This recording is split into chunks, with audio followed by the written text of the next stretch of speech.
news. This is KSL News Radio, Utah's news, traffic, and weather station. It's 9 o'clock at KSL News Radio. I'm Andy Farnsworth. KSL's top story this hour. Former Utah Congresswoman Mia Love has passed away following a 3-year battle with brain cancer. Her family says they were by her side as she passed away peacefully in her home last night. Love's public service career began in 2003 when she was elected to the Saratoga Springs City Council. She later served as the city's mayor between 2010 and 2014. After that, she decided to run for Congress. The America I know is grounded in the determination found in patriots and pioneers, in small businesses with big ideas. She ended up serving 2 terms as the first ever black Republican congresswoman. Senator John Curtis is responding to cuts suggested by DOJ and the American people's response to them. I think it's this false narrative that somehow somebody can't get involved that's not an elected official, or just because they're a billionaire, they're a bad person, right? President Trump can consult anybody he wants to. Elon Musk is not making any cuts. He's only suggesting the cuts, and then President Trump is making the cuts. Curtis says there are problems with how the government talks about Social Security, but he wouldn't call it a Ponzi scheme like Elon Musk did. We're not being honest when we look people in the eye and say we're not going to touch it. If we don't touch it, it touches itself. You know that, right? That's not being honest with the American people.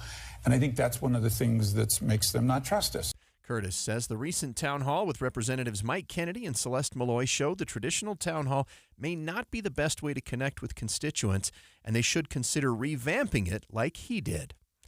Your money at this moment, the Dow is up 526 points to 42,511.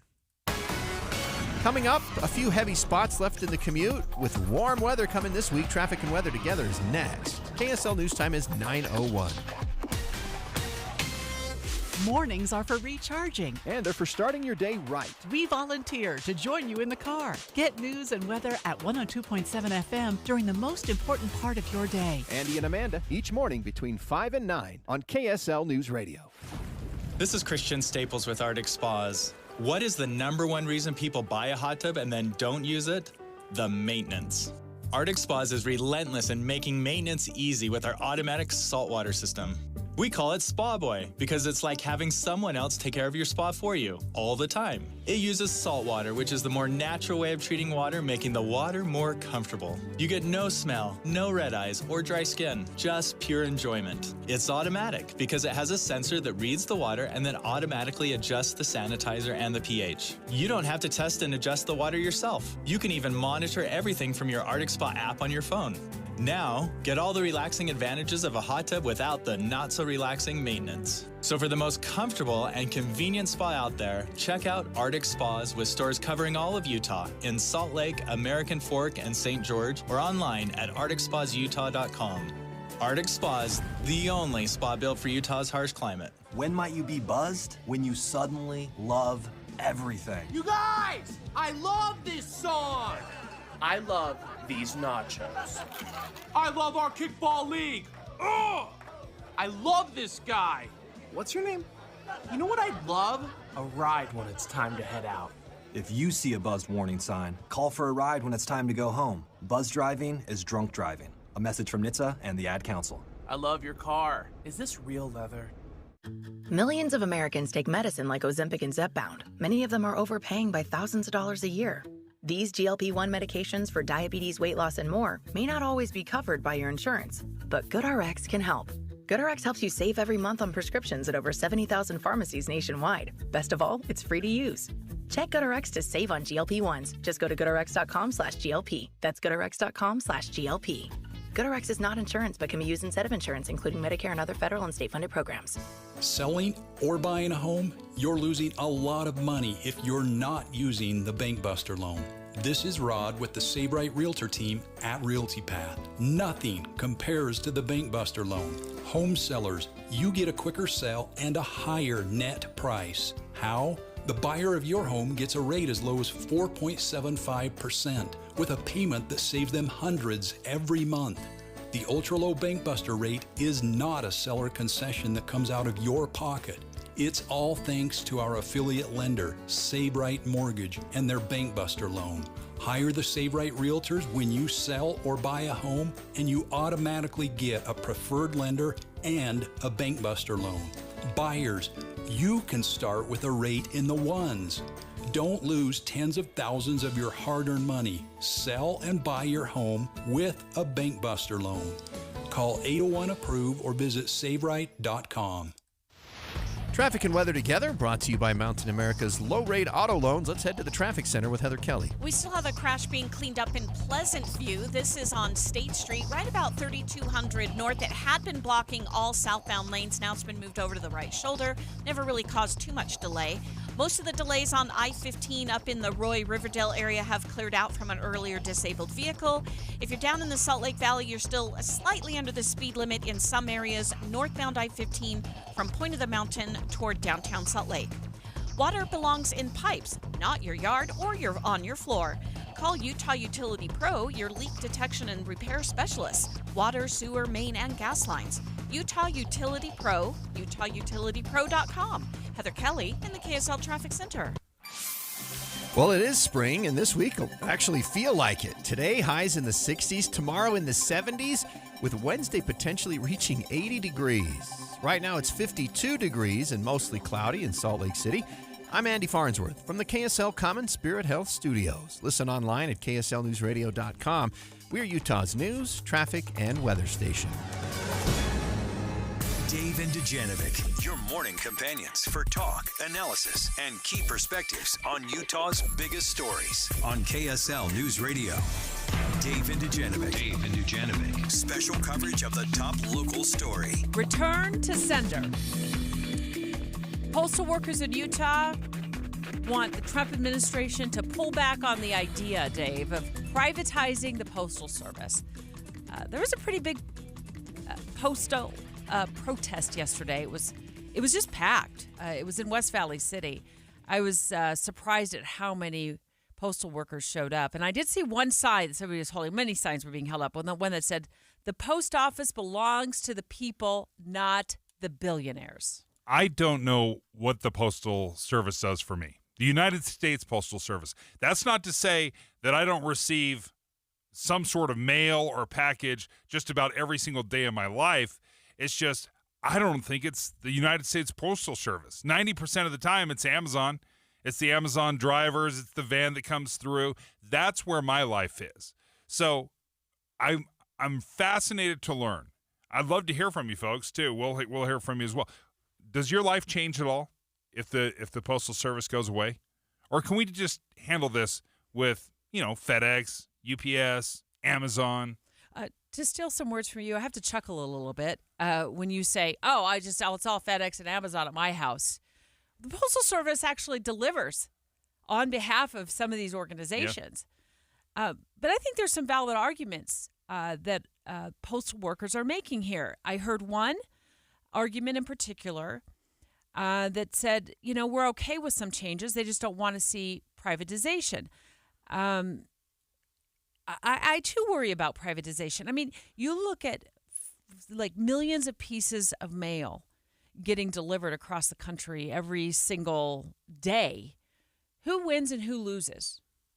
Because private companies will want a return on investment, and are they willing to go drive out to Aragonite, and you laugh, but Aragonites, that's kind of middle of nowhere Utah, yes.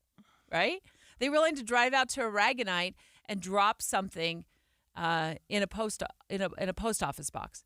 What about Delta? What about folks in Price? What about folks further off the Wasatch Front? I think, Dave, your view is so narrow because you grew up here. You've never lived really like outside of the Wasatch Front. But could you imagine rural Utahns begging to get a letter mailed or a birthday card mailed or getting something delivered? I'm not saying these places like FedEx and UPS don't deliver. I don't think it's as seamless as it is along the Wasatch Front.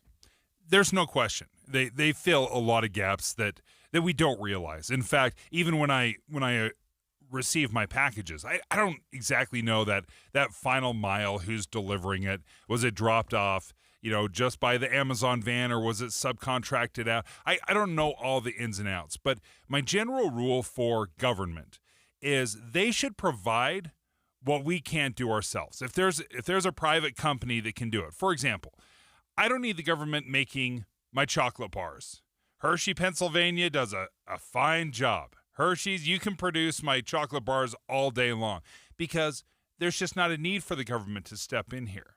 And I think we've shown over the decades and decades that privatized mail delivery has been extremely effective. It's the only reason why FedEx and UPS and Amazon have been able to do this. They wouldn't do it if it were more effective, if it was saving them money to use the United States Postal Service.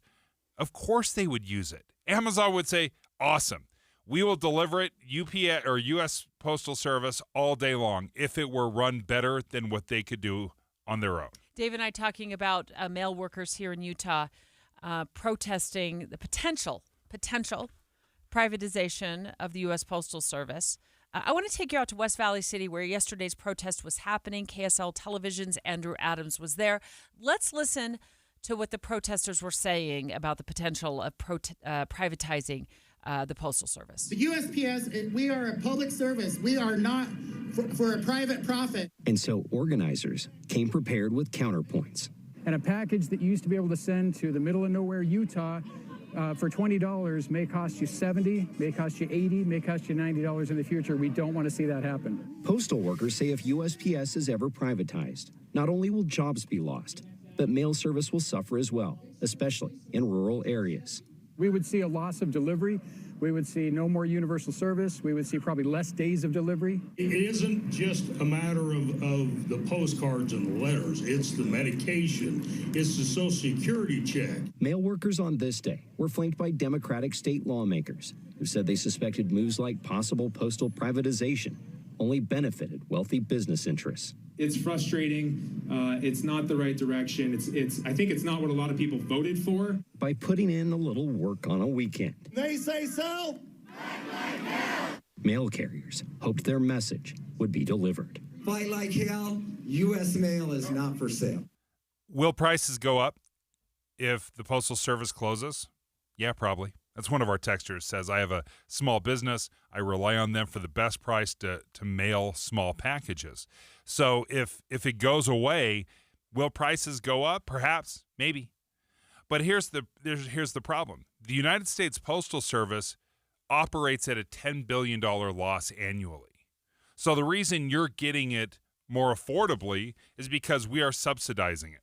The general taxpayers are spending $10 billion on the Postal Service so that you can have affordable packages. And that doesn't make sense to me. Why should I have to pay for your small business to have affordable packages? 801-575-TALK. We are going to take live calls in just a moment. What would your life look like without the U.S.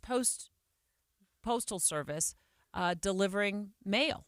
Whether it's to your business, picking up packages from your business, or sending you whatever it is they send you, bills or whatever it is in the mail to your mailbox. 801-575-TALK. Look, Dave, my concern would be this: cuts, yes, but taking like a howitzer to the U.S. Postal Service is not the way to go. A scalpel, yes. Look at ways to cut back and save money and figure out a way so the post office doesn't operate in that much of a deficit. I don't know that you could ever truly get it to the point where it doesn't operate in some sort of deficit. I think at some point as taxpayers, we just become willing to eat some of the cost of that for the convenience of having mail service. But there are plenty of people who do not pay their bills on an app. There are plenty of people who still receive mail every single day and send mail through the Postal Service. And we cannot just eliminate that by Friday, by COB Friday. That is part of what concerns me here. When rhetoric, and we've seen it lately, rhetoric and discussions suddenly become reality like that. And so if we're going to do this, let's do it with thought. And let's do it so people in rural Utah, rural communities, don't suffer trying to find a place to pay their bills or drop off their tax checks. And that's where I just want to put the brakes on this at this point. Joining us right now on the line, State Senator Nate Bluin. Sounds like you were at the rally the other day, and I would love to give your thoughts of why do you see it's so crucial to maintain the U.S. Postal Service? Hey guys, yeah, good to be on. It was a great event yesterday. We had a good turnout, probably a couple hundred folks there on a Sunday, which was awesome. I think one point that hasn't been raised that I mentioned to some folks yesterday that is really concerning to me is the fact that we use the Postal Service for our mail ballots.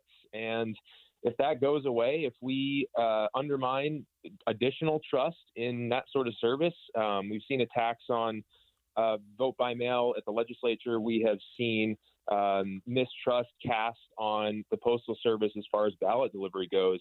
I think that could be a real concern if we turn that over to a privatized company that, potentially has political interests like we're seeing with some of the folks that Donald Trump has brought into his administration recently.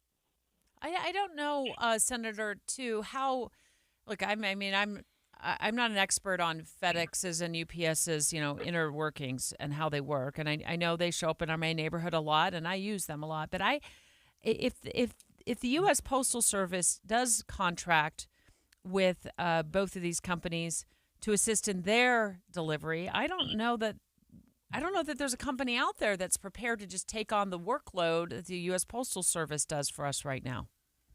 Yeah, I don't think there is. I mean, they're seen as kind of the provider of last resort for some of these FedEx, UPS companies that do, deliver packages to rural Utah. But a lot of those are going to go through USPS. I talked to some rural mail carriers yesterday who have, very specific agreements and specific routes, and they know how to find these places. A couple of years ago, we saw down in San Juan County, Google went in and actually work to put addresses on some of these places, outside of kind of the existing zip code system. And so there's only a few people that know how to find some of these places. And if we move away from kind of a guaranteed service model, we're going to really hurt some folks and lose accessibility to, like I mentioned, the mail balloting issue, but also prescriptions, Social Security checks, interacting with friends and family across the country. It's pretty incredible what the Postal Service has been able to do, and they've maintained a high level of trust. And so I don't think we want to see, like I heard you mentioning before I came on, taking a hammer or something to this. I think a scalpel, may be appropriate, but with these kind of programs that are public service that are going to be in effect for all Americans, there's going to be some costs that private businesses might be trying to avoid. And if you're trying to make a buck, that's one thing. But if you're just trying to provide basic service for the most amount of people possible, that's the vision of the Postal Service. And I think it would be a huge detriment to the country if we really start screwing around with that. I'm afraid there's a little bit of nostalgia going on, right? Obviously, it's been around historically. It's in the Constitution to have a postal service, postal routes. But also, we have seen technology change so much. I mean, the Pony Express would still be going if it wasn't for the telegraph. As soon as the telegraph came in, Pony Express goes out. With technology, with companies coming in and being able to build business models around not just ordering something, but delivering it as well for a profit, how much of this is nostalgia? Yeah, I think if you move in that direction, you're going to see just absolutely exorbitant rates starting to get charged for some of these rural customers and things of that nature. So, maybe you could talk about moving to like a highly regulated model, like a utility, like a monopoly, electricity utility, that sort of thing, where there's kind of a guaranteed rate that gets set by a government agency, but that almost seems less efficient than just running the Postal Service as the business is run as now. It's not sucking up taxpayer dollars or anything along those lines at this point. So I think that would really negatively impact some folks and probably not honestly provide a whole lot of good to most. State Senator Nate Bluin, thank you for joining us. Yeah, thank you so much for sharing your perspective after being at that protest yesterday with looked like several hundred postal workers. Concerned about the possibility that the Postal Service will be cut, and maybe some massive cuts could be looming under the Trump administration. Mike, in American Fork, how would your life look without the Postal Service in it?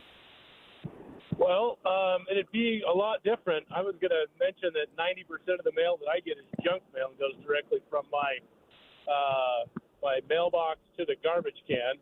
So maybe the junk mail people could make up the $90 billion, $9 billion, or whatever it's behind, increase the cost of the junk mail.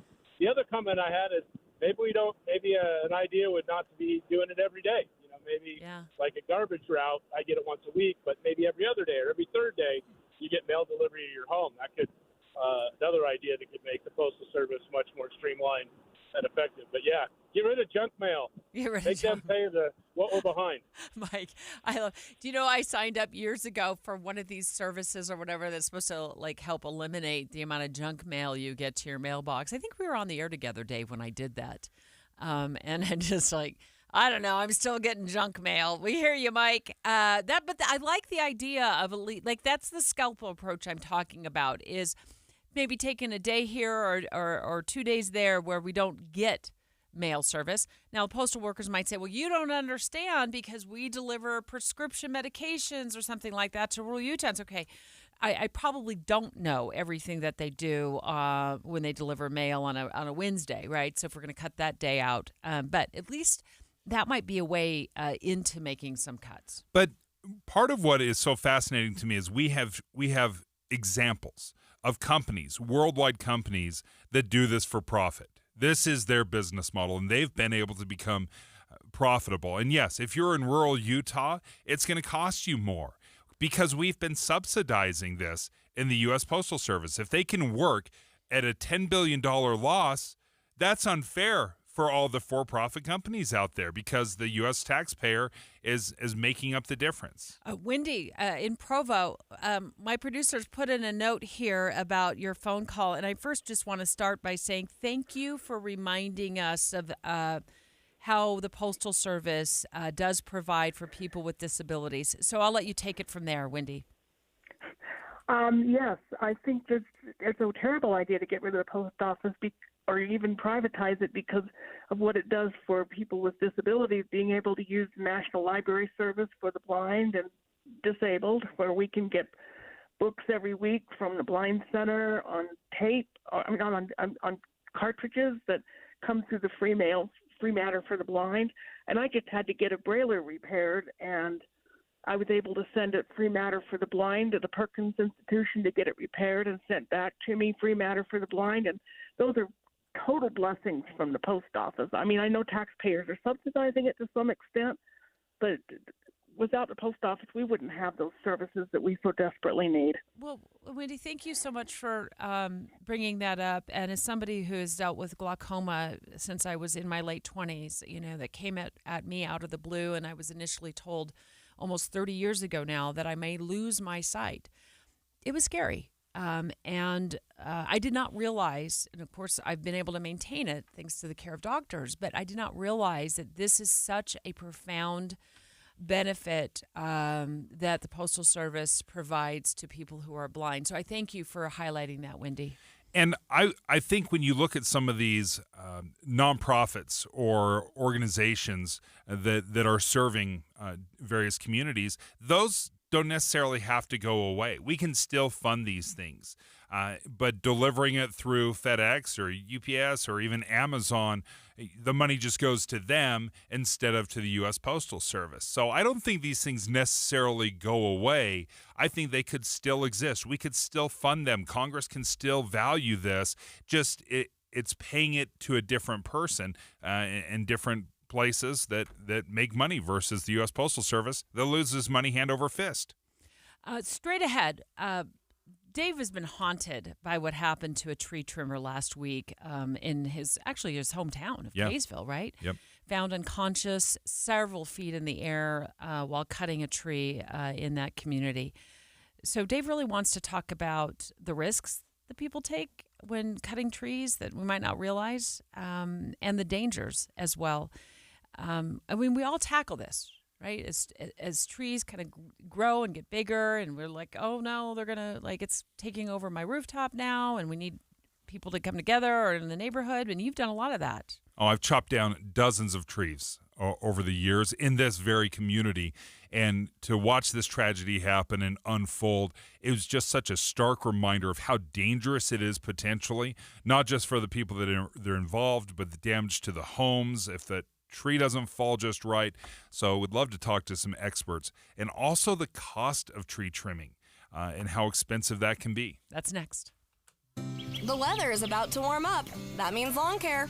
Wouldn't you love a greener, healthier lawn without the hassle? Utah's tough climate doesn't make it easy, but J&J Garden Center has the answer to make it simple. So simple, you can do it yourself. The 5-step lawn care program at J&J Garden Center with Basin's Best Fertilizer is designed just for Utah's unique climate, giving you a thicker, stronger, weed-free lawn all season long. It's easy to apply, affordable, and covers up to 10,000 square feet. Just follow the simple 5-step plan and let Basin's Best Fertilizer do the rest and take the guesswork out of your lawn care. DIY and save big. No expensive lawn services needed. Get started today at J&J Garden Center and watch your lawn turn green with envy. Visit J&J Garden Center in Layton and get growing today. Just take the Layton Parkway exit to Main Street and head west on Gentile. J&J Garden Center. Country grown to your home. At Golden Rule Plumbing, Heating, and Cooling, our golden opportunity is back. The free furnace promotion is here and just in time for tax return season, and this time it's even better. Our free furnace promotion on any complete system replacement now includes no payments for 1 year. Free furnace, no payments. Now that's the Golden Rule. Visit goldenrulephc.com today. We obey the rules to live by. Golden Rule Plumbing, Heating, and Cooling. Americans love using their credit cards, the most secure and hassle-free way to pay. But D.C. politicians want to change that with the Durbin-Marshall credit card bill. This bill lets corporate megastores pick how your credit card is processed, allowing them to use untested payment networks that jeopardize your data security and rewards. Corporate megastores will make more money, and you pay the price. Tell Congress to guard your card, because Americans lose when politicians choose. Learn more at guardyourcard.com. Paid for by the Electronic Payments Coalition. Welcome to Staples. I hear Staples prints it all for any business? You bet, and we'll beat any print quote. So if I had a pizza place... Staples can print signs, menus, pizza boxes. A landscaping business? Oh, we can print yard signs, t-shirts, brochures. How about a pizza/landscaping business? I'll call it Dough and Mo. I like it. Right now at Staples, get up to $250 off your print purchase. Ends 4/5, exclusions apply. Visit staples.com/print for offer details. Price match guarantee valid in store and staples.com/print. Visit staples.com/price match for details. Confidence is knowing you're ready to handle whatever comes your way. That's what it feels like to take on your workday with Cintas. They make sure your AEDs are up to date, your fire extinguishers are tested and inspected, your floor mats are cleaned and delivered, and your workwear looks good, feels good, and is freshly laundered with the Cintas Apparel Plus program. So are you ready to take on today? Visit Cintas.com and get ready for the workday. Mom and Dad used to argue about everything, especially about Dad's drinking. It drove me crazy. It got so bad, I couldn't do my homework. I couldn't concentrate. I absolutely refused to let any of my friends come to our house for any reason. I would have been humiliated if anyone found out how much my dad drank and how loud my mom screamed at him.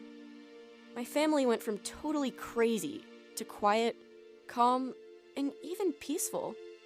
The only thing that happened is my mom started going to Al-Anon family groups.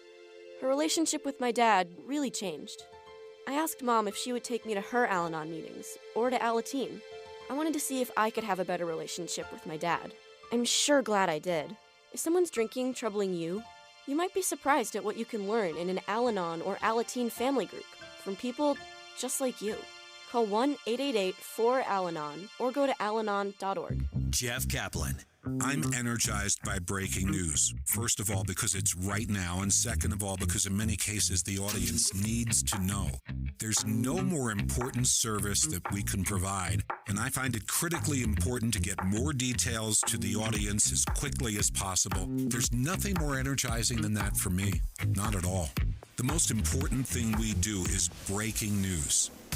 I am gratified that so many people listen to me every afternoon on KSL, but what they don't know is that there are so many people behind the scenes making it happen, checking on the traffic, answering the phones, making the calls, talking to the newsmakers. They're out in the street, into the field to get the raw information, and then putting it all together so that I can sit in front of a microphone and be a source of information every afternoon. But there are so many people who make it happen. That's what you don't know.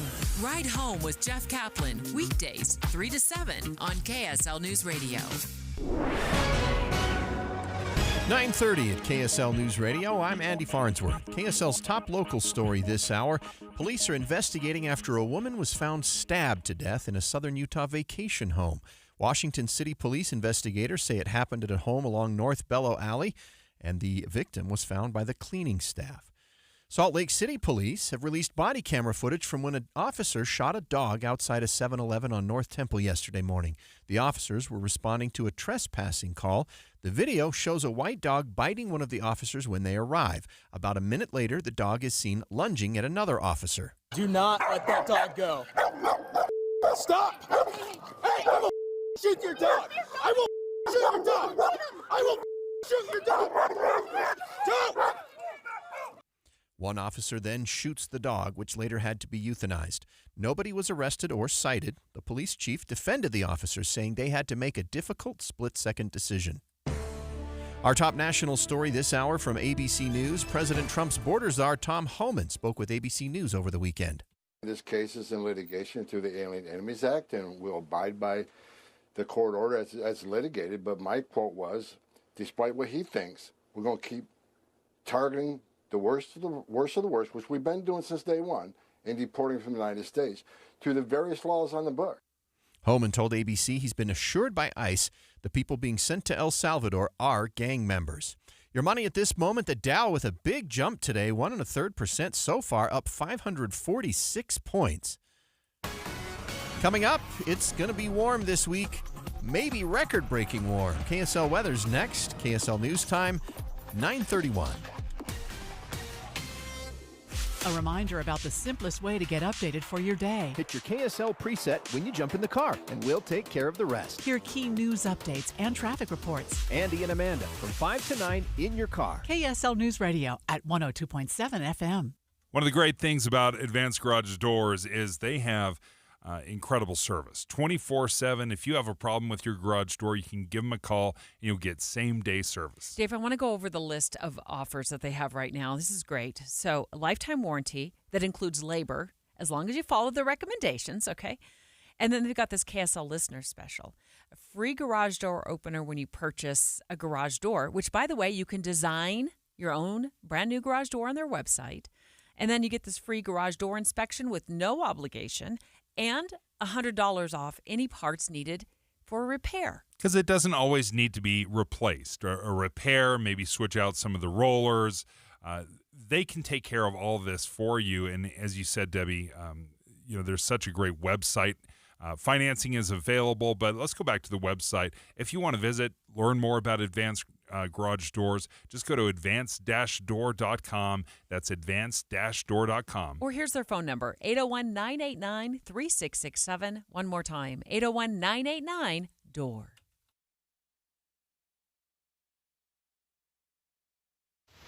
Traffic and weather together, brought to you by Mountain America's low-rate auto loans. Here's Heather Kelly. We still have delays on US 89 northbound as you make your way between South Weber Drive up to the I-84 interchange. Haven't heard of a crash in that area, but there has been construction for several months, so that's probably what's slowing everybody down. You have really good speeds now on the I-15 corridor, both northbound and southbound, getting into downtown Salt Lake City, and all the earlier delays on the 201 freeway have cleared out. Advanced Window Products offers Graber window coverings, high-end quality with the best warranty. Save 30% off when you mention KSL. AdvancedWindows.com. Heather Kelly in the KSL Traffic Center. KSL weather now. This week will feel like spring. Today, highs will be in the 60s. Tomorrow, in the 70s. With Wednesday potentially reaching 80 degrees. Right now, it is partly cloudy and 54 degrees. I'm Andy Farnsworth from the KSL Common Spirit Health Studios. Listen online at KSLNewsRadio.com. We're Utah's news, traffic, and weather station.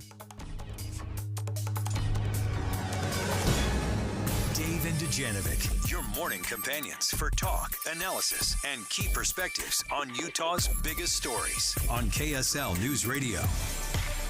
Well, Dave has been haunted, and so have I. I mean, this is so tragic. We got word last week about somebody who was hired to trim some trees in one of your former neighborhood. A couple streets away from the house that I owned for 20-something years. Yeah, this rocked the Kaysville community. Yeah, it's just so sad.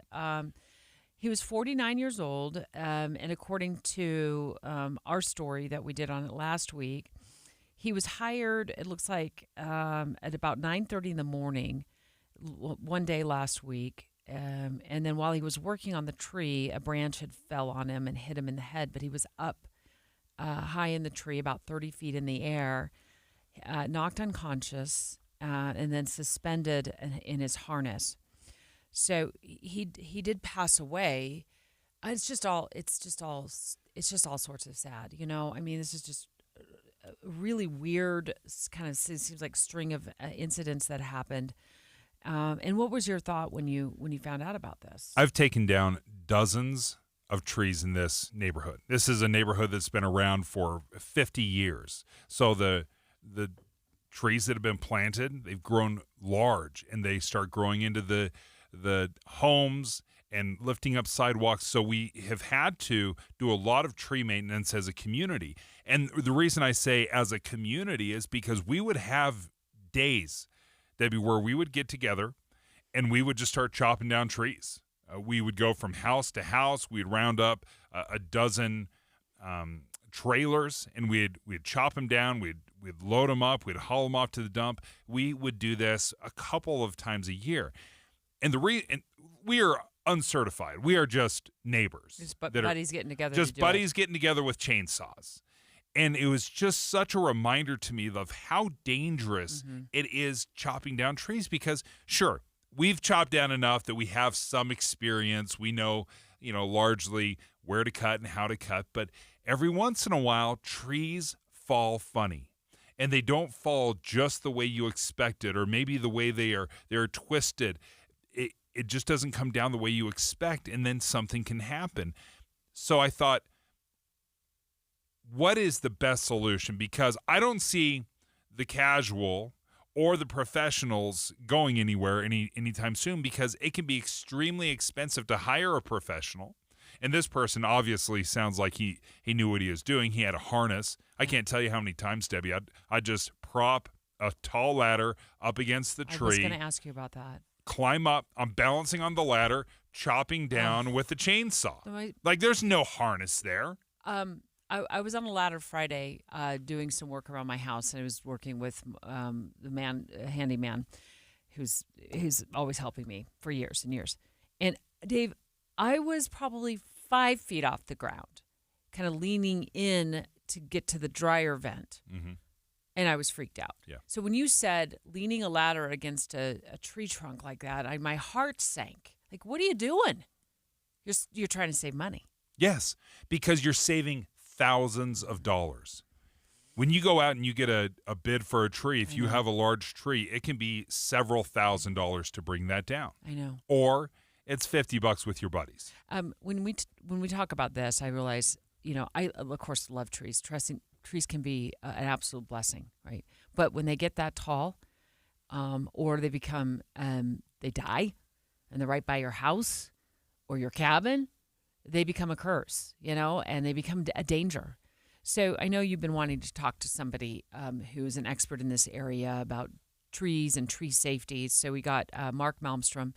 He's a board-certified master arborist, also an instructor at Utah State University. Mark, thank you so much for calling the show for all the Dave Noriegas in Utah who are out there trying to trim trees on their own and maybe, putting themselves in harm's way.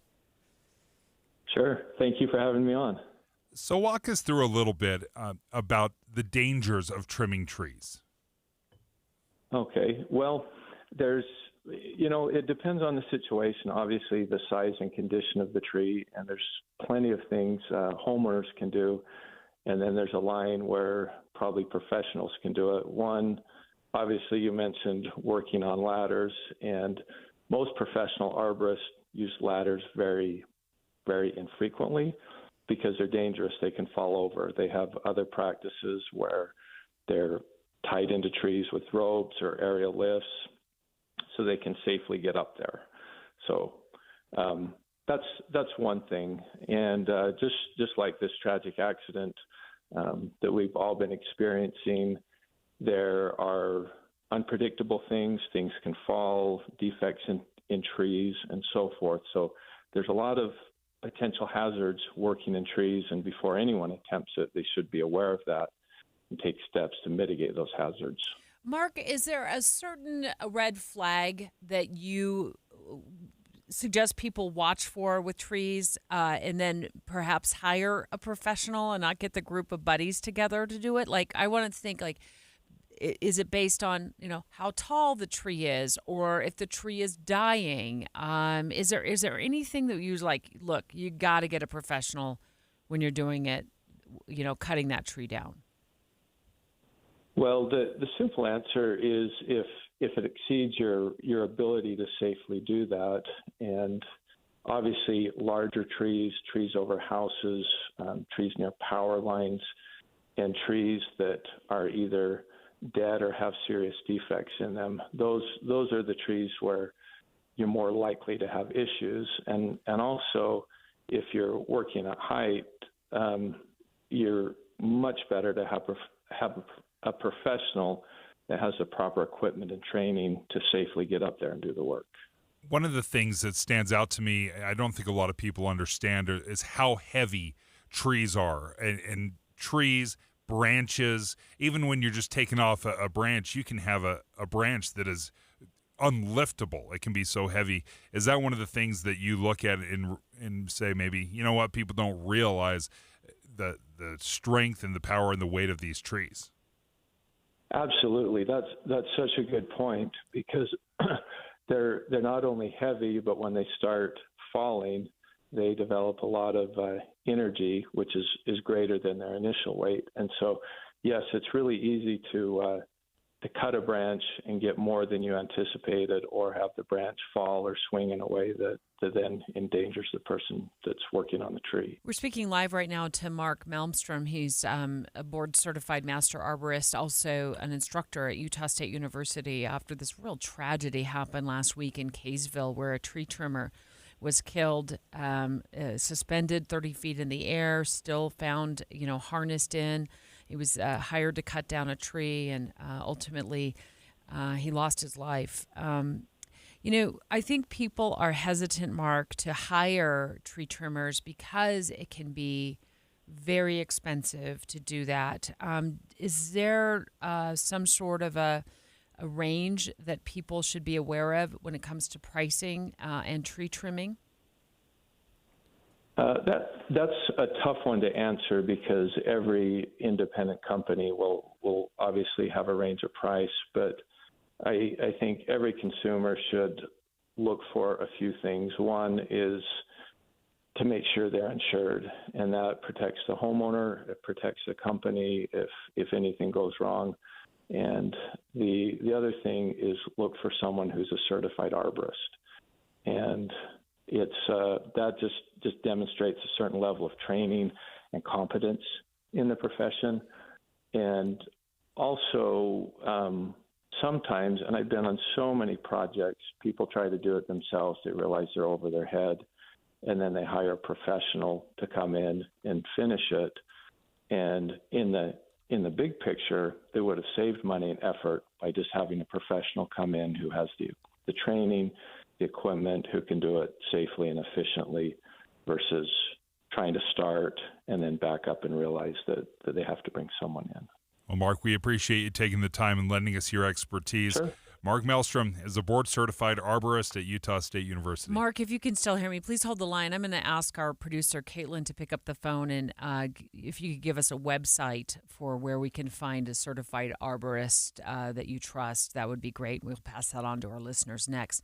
Next, share your tree trimming, horror stories. I'm sure you have plenty of them, Dave. 801-575-TALK, 801-575-TALK. Like, when's that one time you regretted tackling that really tall tree in somebody's front yard. Hey, this is Dan, the laptop man from PC Laptops. Imagine struggling with a slow, outdated computer that takes forever to load anything, that randomly freezes up and is filled with viruses and malware. Now picture yourself with a powerful desktop or laptop that runs smoothly and efficiently, making your work and entertainment seamless. Take one home today. The new 2025 S1 desktop or SM3 laptop for only $999. You heard that right, $999. You get a blazing fast processor, 16 gigs of RAM, and over a terabyte of blazing storage for $999.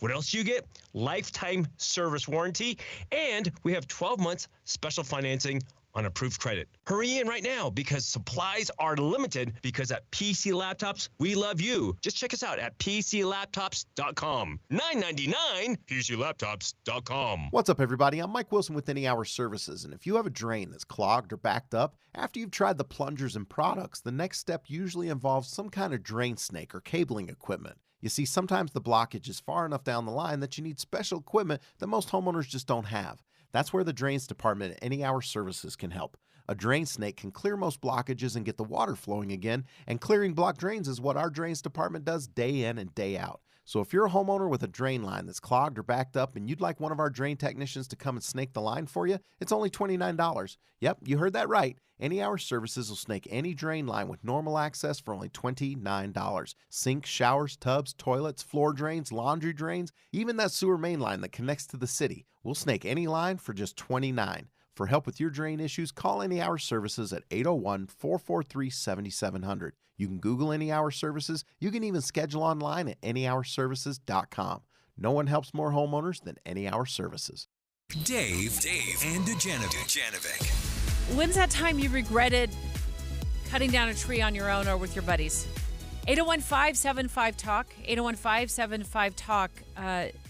Dave and I are talking about tree cutting, like literally like horror stories. I feel so bad for this family who lost their loved one, 49-year-old man in Kaysville last week. He was cutting down a tree, and they just couldn't save him. He was 30 feet in the air, suspended in his harness when he was found, and David just brought to mind all of the safety concerns that you've had over the years, buddying up with everybody in the neighborhood and running around and cutting down trees. Yeah, and we've cut down dozens and dozens of trees without injury, with a few incidents. In fact, we were cutting down my neighbor's tree, and it fell. We were trying to balance this. We don't want it falling on the house, and we don't want it, landing and taking out my mom's 40-year-old maple tree. And we're trying to split the difference. Miss the house, hit the tree, and it did. It hit my mom's tree, cut it in half. Really? And we ended up having to take out this big, beautiful 40-year-old maple. What? Yeah, it was it was quite the deal. How did Mom feel about that? She was a sport about it. Yeah, she understood. But you lose a big, beautiful tree, right? Yeah, this was probably sad. But and I get it. It's dangerous, but it is so extremely expensive. We have saved tens of thousands, probably hundreds of thousands of dollars in our neighborhood by doing it as a community. So sometimes it is just so cost prohibitive that people should take down the trees. But when you're looking at it being $2,000, $3,000, $4,000, $5,000 to take that tree and remove that tree, what will happen, what we noticed in our neighborhood, was people would just not address it because it was so expensive. So it would grow taller, or it would die more and become more unstable. It's just incredibly expensive. So a lot of times we just ignore them. Did I ever tell you about the time the trees made me cry? I don't. It doesn't surprise me. What? Why? Because I cry so easily? No, just the trees are so frustrating. Yeah, well, they're so beautiful. I say they're a blessing, right? I love them. I love them. Who doesn't? I'm not going to say, with all the things you don't like in the world, trees are definitely one of the things I love most about living in Utah. It's a beautiful forest. I mean, we're just so blessed. There was this time my husband and I drove up to our family cabin. This cabin is a 1960s. You know what I mean? It's a great place. It's we a love being there. classic. Oh, it's awesome, right? It's completely retro and all things amazing. And I think it's about 2.5, 3 acres. And we were warned by Dad that when we get there, the bark beetle, those things are insidious. Yep. You know, if you don't know what they are, they ravage trees during drought. You know, they totally take advantage of the trees during drought. And we've had drought, right? We get up to the cabin, and I just wasn't emotionally prepared for what I was about to see. And it was like a sea of dead or dying pine trees everywhere. I mean, this isn't like, oh, there's one pine tree at the front of the lot. Massive. No, this is why you like The love entire forest. Yeah, you love being in the woods, right? Because they're everywhere. And I was like, how much is this going to cost? Literally. And how dangerous is this for us to start taking these things down? Well, our son, and friends did a lot of the work. We cut logs for years, I think. Then there's some sort of like weird drying out process when it comes to the bark beetle, so we couldn't burn the wood for a while. And then I think the Forest Service, there was a service there, and then we hired some. And Dave, the trees made me cry. That is the time the trees made me cry, and that was a years-long weeping fest for me. Hi, Paul. You're a tree climber or a tree cutter? Paul, can we go to line 2 there, Don? Because I'm super excited to hear about the tree climber. Yeah. Hi, Paul. All right, we're still going to work on Paul. Let's jump over to Nathan on line 3. Nathan from Pleasant Grove. What's your plans today? Well, I'm actually in the middle of cutting some 8-inch, 12-inch roots. The trees were cut down a year and 2 years ago, depending on the tree. They were over 100 feet tall. I had to rent a big boom lift, and you start at the top and you work your way down. You cut it down yourself, 100-foot tree? 3 of them. Nathan, you're the gold medalist of this group, for sure. Not a gold medalist, but the key is, one, knowing what you're doing. If you don't know, get training. And then, if I may say, even your best laid plans may not lay down where you want it to go. Yep. Wow. Absolutely. I've seen that as well, Nathan. Thank you so much for calling. All right, we do have Paul. Paul was on mute. Hi, Paul. It's easier on a Zoom call than we can say it, but Paul, thanks for joining us. Okay, walk us through this. You're a tree climber? Yeah, well, I'm not a tree climber, but I have my own tree business, and I did hire a lot of tree climbers, and I've also done a lot of logging in the mountains. And we all know how dangerous it is, but we're all kind of like thrill seekers. But it is the most dangerous sport out there. It's kind of like a sport, but it's so dangerous. But we all know the danger of it.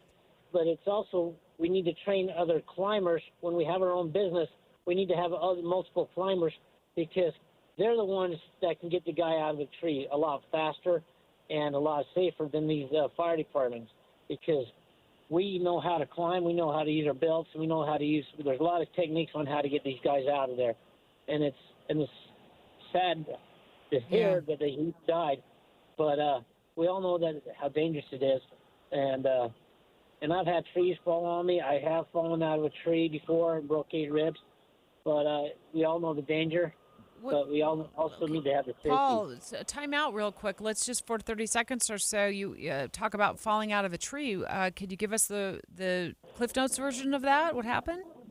Yeah, I was up in the tree, putting a rope in a tree. It just wasn't that high, and it was kind of at an angle. I was laying on the roof, and I tied the knot in it because I was going to hook it up to my excavator and pull it off the house. And then I just stood up, and I lost my balance, and I fell out of the tree, hit the roof, and bounced off the roof, and I hit the ground and broke 8 ribs, did a lot of internal damage. Oh, Paul, that's brutal. But thank you. That's a great reminder of making sure that, as we were talking to the expert at Utah State, he's like, make sure you're insured. Make sure that you're getting a certified arborist, somebody with experience, because it can be extremely dangerous. I also appreciate the text from somebody that works in injury prevention up at the University of Utah. Said, listen, if you're going to do it yourself, make sure wear a helmet, wear eye gear. Great tips. Also, Instructor Malmstrom left Caitlin this information on how to find somebody who's certified. Utah-urban-forest-dot-org. I'm sorry, not dash. UtahUrbanForest.org. I'll tell you what we're going to do for you. We're going to compile all of this because this speaks to safety of Utahns. We'll put that website and all of this information that we've learned today at kslnewsradio.com, so you can check it out there. Straight ahead in the 10 o'clock hour, it was at a corner convenience store in the middle of the night. A Salt Lake City police officer responds to a call of trespassing, and when it's over, the officer is bitten by a dog, and the dog is dead. That story straight ahead. KSL offers the best daily newsletter in the state. It's the 3 things you need to know. Every weekday, we deliver quality and relevant content to your inbox. No ads, no spam, just the 3 things you need to know to be informed about the world around you. Subscribe today. Visit kslnewsradio.com or text the word inbox to 57500. That's inbox to 57500. You've known Master Electrical Service. They've been running around your neighborhood for decades and generations, since 1954. Well, now Master Electrical Service has upgraded. They've joined Mountain Home Services. Yeah, I was thinking about this weekend, like all of the things that Mountain Home Services can do for you in your house. As I was cleaning out my garage, and I was thinking about the electrical outlets, maybe some new lighting in there so I can actually see the things on my workbench. And now that they've joined forces with Mountain Home Services, you talk about working on your HVAC, your heating and air, and your plumbing. Fireplaces as well. Yeah. Now, it's a little hard to think about a fireplace when it's so beautiful outside right now, but sure enough, if you're thinking about a fireplace, Master Electrical Service, again, having joined Mountain Home Services, brings all this expertise.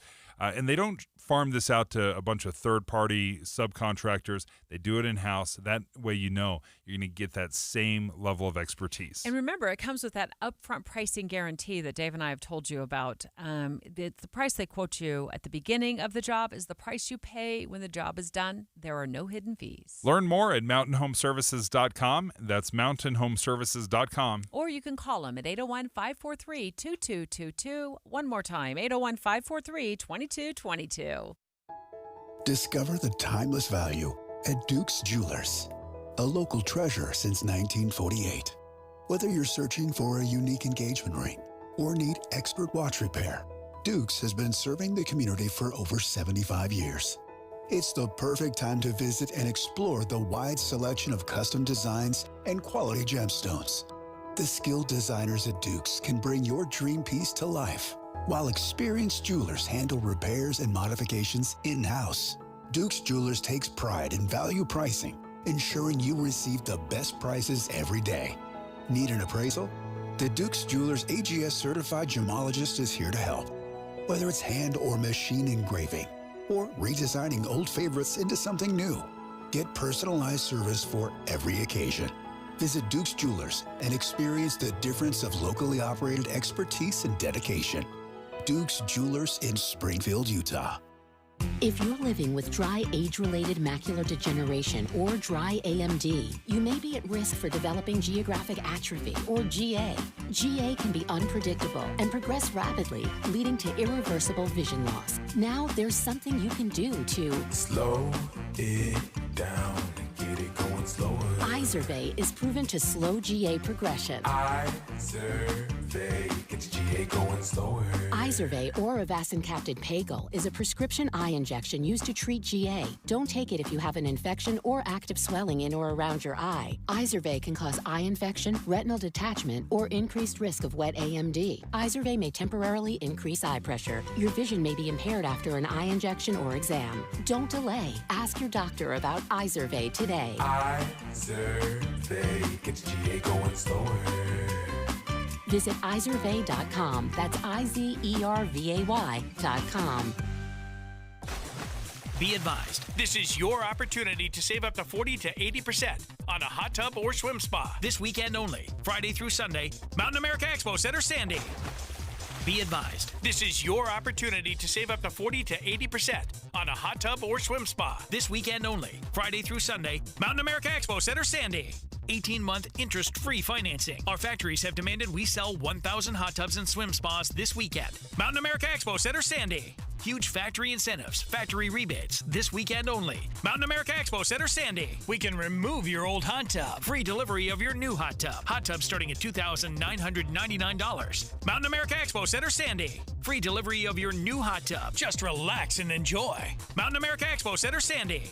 Friday, 2 p.m. to 8 p.m. Saturday, 10 a.m. to 8 p.m. Sunday, 10 a.m. to 6 p.m. Free admission, free parking, free delivery. Mountain America Expo Center, Sandy. Call 833-SPA-SALE or visit hottubandSwimSpaSale.com. KSL FM Midvale. KSL Salt Lake City. From the KSL Common Spirit Health Studios, this is KSL News Radio.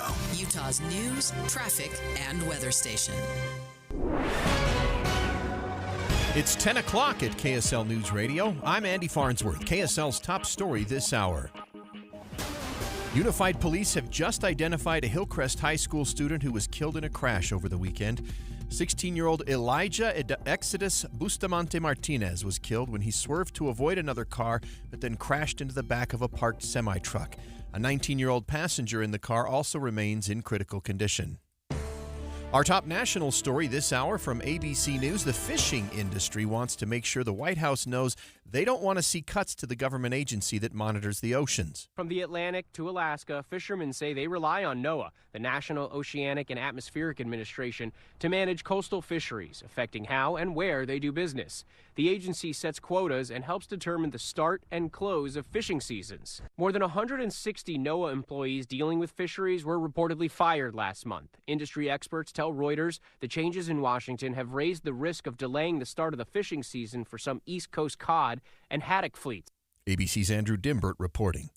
Mail carriers rallied in West Valley over the weekend, expressing their concerns about the possible privatization of the U.S. Postal Service. They say the move will cost jobs and result in worse service. Mike Walquist of the National Association of Letter Carriers Union talked to KSL TV. We would see a loss of delivery. We would see no more universal service. We would see probably less days of delivery. People wouldn't have it every day. It would maybe like once, twice a week, maybe. The Trump administration says the mail service is losing billions of dollars each year and changes are needed. Your money at this moment, the Dow is up 565 points. That's 1.33% to 42,550. Coming up, it's not just going to feel warm this week, it's going to feel hot. KSL weather's next. KSL News Time, 10:02.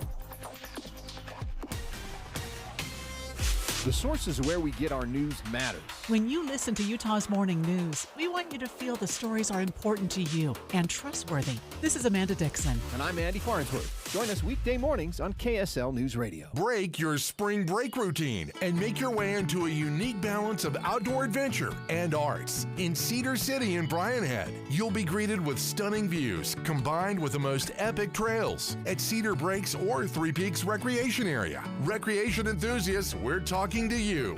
Visit Parowan's Evil Water Bike Trails, Thor's Hammer, and Kolob Canyon to take the ride and hikes of your life. The trip wouldn't be complete without one of the scenic drives and byways in the region to experience breathtaking overlooks and magical views. That's not all. Cedar City is known as Festival City USA, hosting dozens of events including free music festivals, parades, farmers markets, and more. But make sure to spend a little time in their historic downtown, lined with quaint shops, eateries, and museums.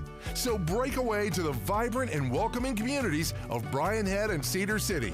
Plan your visit today at cedarcity.com. That's cedarcity.com.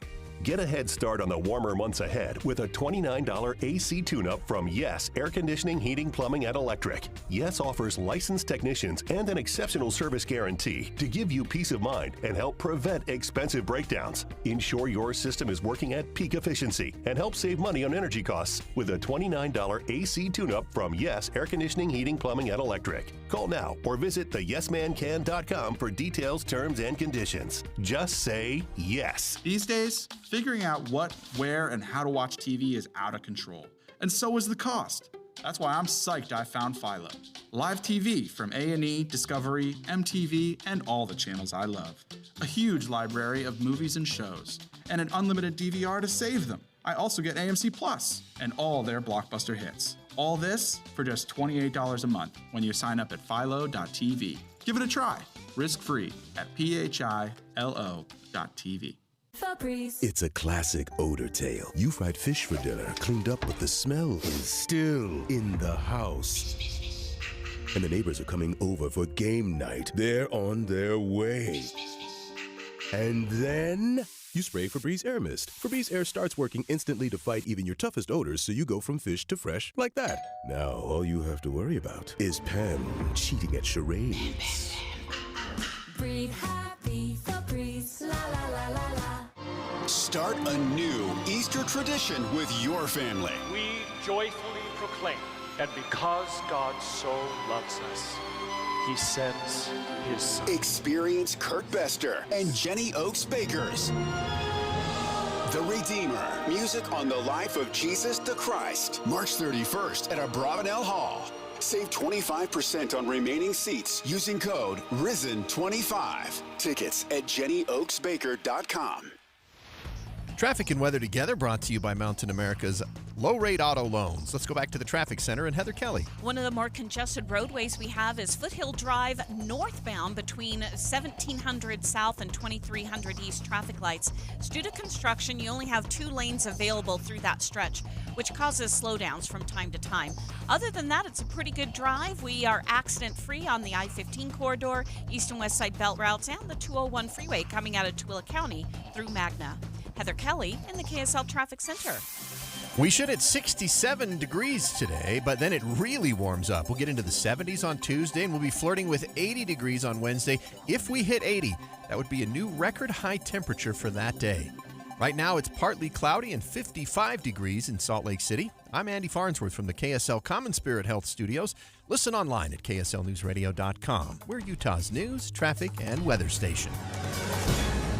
Dave and Dujanovic, your morning companions for talk, analysis, and key perspectives on Utah's biggest stories on KSL News Radio. On a corner convenience store in the middle of the night, Dave, an officer from the Salt Lake City Police Department was called to the store due to a trespassing complaint. And when it was over, the officer was bitten by a dog, and the dog was shot dead. I want to start here with this story to give you some perspective of what this will just give you a little bit of a perspective of the moment that this was happening. There's a short audio clip from one of the police officers' body-worn cameras as they were on the scene. Do not let that dog go. Stop! Hey, I will shoot your dog! I will shoot your dog! I will shoot your dog! Don't! This was scary to watch.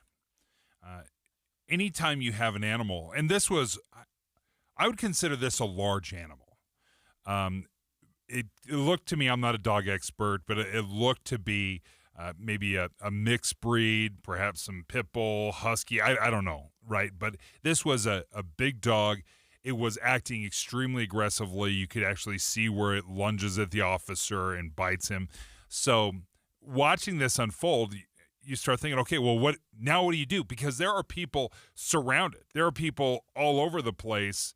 There are several people around, and then you've got the owner that's trying to wrangle the dog as the officer is pointing the gun at the dog, and the owner is just like weaving in and out and in the line of fire. It was a very scary situation. But just a reminder, there really is no routine call for police. I mean, you know, this starts as a trespassing call at a convenience store, like North Temple and Redwood Road. But it's happening, it sounds like in the middle of the night. And then it ends up with an officer getting bitten. Obviously chaos going on out there. And then the dog getting shot dead. Let's turn now to Garna Mejia, who's live on the line of KSL 5 Television. Garna, I saw your story last night on KSL 5 Television. You were covering this yesterday because did it happen like really early in the morning, Sunday morning? Yeah, it happened just after 3:15. It was about 3:15 in the morning. So yeah, like you said, it's really early. What we're learning is that there was one person, these are members of, Utah's unsheltered community experiencing homelessness, but there was one person that was at the 7-Eleven that really had been trespassed before that couldn't be there. So the clerk at the store called, to have them, taken off the premise. And there's other people that are there. You see one female police officer when this particular officer arrives, and that's kind of the perspective that we get from his body camera. As he approaches the group, this dog is there. His name is Sinatra, and he kind of, lunges at him. And you see this situation just really quickly escalate. The officer then, starts yelling these really aggressive commands. That seems to trigger the animal even more, who, doesn't know this is a police officer. He just thinks, is this someone that's going to threaten, my owner, who is this woman in a yellow jacket? That's how we kind of know who she is. And it just quickly just spirals out of control from there. The officer ends up running behind the 7-Eleven. There's another officer that arrives, and then, that leads to this dog getting shot. Garnet, as I was watching the video, it does appear that there was a leash that was attached to the animal, but perhaps it broke off, came off, or maybe they took the leash off during this time. Were you able to figure out what role that played? Yeah, so you've got two locations, right? So the first location where the officer is bit, that's where the group is there. And at first, what I'm learning from Wendy Garvin, Executive Director of Unsheltered Utah, that they were first told to disperse, right? But then when this happens, they're told to, come back, right? So everyone is really confused. Do police want us to leave? Do they want us to stay? They don't know what's going on. And you see the dog, you see a friend, another woman take the dog, and it looks like she's trying to get him away from this situation where the dog has just bit the officer and there's just a bunch of people. But in the meantime, there's another officer that pulls up, and they kind of this woman is trying to get away from the situation. There's another officer, and they just kind of collide again in the second place. It looks like she's trying to hold it, the animal. And according to what Salt Lake City police say, it sounds like the animal does come loose, but they don't think that it's intentional. It may have been accidental. And so you see this second woman, right, who's trying to get the animal away from this hectic situation is now in another hectic situation. And she's trying to calm him down. And this officer starts yelling, get that effing dog away from me. I will effing shoot. The animal is, just agitated. And so she's trying to get in between them. And you have the officer that has been injured but is not involved in this incident. He comes running at this incident and just shoots the dog. And this woman, yes, she's about 1 to 2 feet away from the dog and almost in that line of fire. Well, that's Dave and I noticed that this morning when we were watching this body camera footage from the convenience store. And by the way, if you're just jumping in the car, tuning in, and you're wondering, what are they talking about? A police officer from the Salt Lake City Police Department shot a dog this weekend. It was at a convenience store. They were called there on a trespassing call, and there was a dog there, looks like a larger dog, a pretty strong dog, that ended up biting one of the police officers and then was eventually shot and killed. And like I was saying, as we were watching this unfold from your story, Garna, it looked like one of the women or somebody was kind of right behind the dog or within several feet of the dog. What do you know about that in terms of her position and the distance from the officer's bullets? I don't know an exact position, but looking at that video, and there's 2 angles, you actually see 2 to 3 angles. I mean, she was close to this animal. And the officer that the dog is kind of charging, but she's kind of in the middle of it. He's not the one that fires, right? It's the officer that has been injured before that was kind of out of the situation and then comes back into the situation. Now, in speaking with Wendy Garvin over at Unsheltered Utah, she said, you know what, you can't blame these officers, for this officer for firing at the animal, right? He has to defend himself. We understand that. But what could be happening here is an unintentional escalation of a situation, by acting and responding so aggressively. And, they're kind of making a situation that really should not have been, in their opinion, so difficult. It's a trespassing call where you should just, hey guys, it's time for you to leave. It quickly just turns into this really intense, difficult situation to maneuver, and wondering whether or not all of these officers showing up is really just making things more confusing and leading to, this difficult, situation where an animal is killed. Garna, I just wanted to get the response. Have police spoken to this, or are they investigating whether or not this was justified? My understanding is this investigation is still under investigation. What Salt Lake City Police did, which is new for them, is they immediately released the body camera and the surveillance footage and made that available to the public. And new Salt Lake City Police Chief Brian Redd, he released a statement saying, we know this is a difficult situation for everyone involved. He recognizes the pain caused to the dog's owner, but he said that the officers were faced with a dangerous and rapidly evolving situation. And, to that credit, Wendy Garvin says, we do want to give credit to Chief Redd for being, transparent and releasing this, but there still needs to be communication and work to be done, with the homeless community. We have this coming at the heels of the incident involving Jason Lloyd last August, and that really traumatic and inappropriate behavior by Salt Lake City police officers. I don't know that everybody's up to speed on the case that you just mentioned, quite frankly, I'm not an expert on that case or haven't read up on that lately. But I do want to go back to this point that you said about the body cam footage being released. It did seem as though, like as I was watching this, it was released very quickly, and. Yes. I know that there have been efforts over the years on the part of the Salt Lake City Police Department and even I think the mayor's office to get to some sort of rhythm in terms of releasing it. And I thought it was like 10 days, but then I see your video or your story and that video has already been released. So is this new under the new chief of police who was just recently appointed that we're going to start seeing body camera footage, or is this because it involved like a dog and not a human being shot? What do you know about that? I mean, I can't speak to that because they didn't come out and say, hey, this is what we're doing. This is our new policy. But it is telling that, we do have a new police chief. And even those, advocating for the homeless community are saying, hey, this feels different. This feels an effort at transparency. And we appreciate that. Do they still feel that there needs to be more dialogue and conversation to work and to figure out, better solutions? Yes, that can potentially de-escalate situations rather than escalate.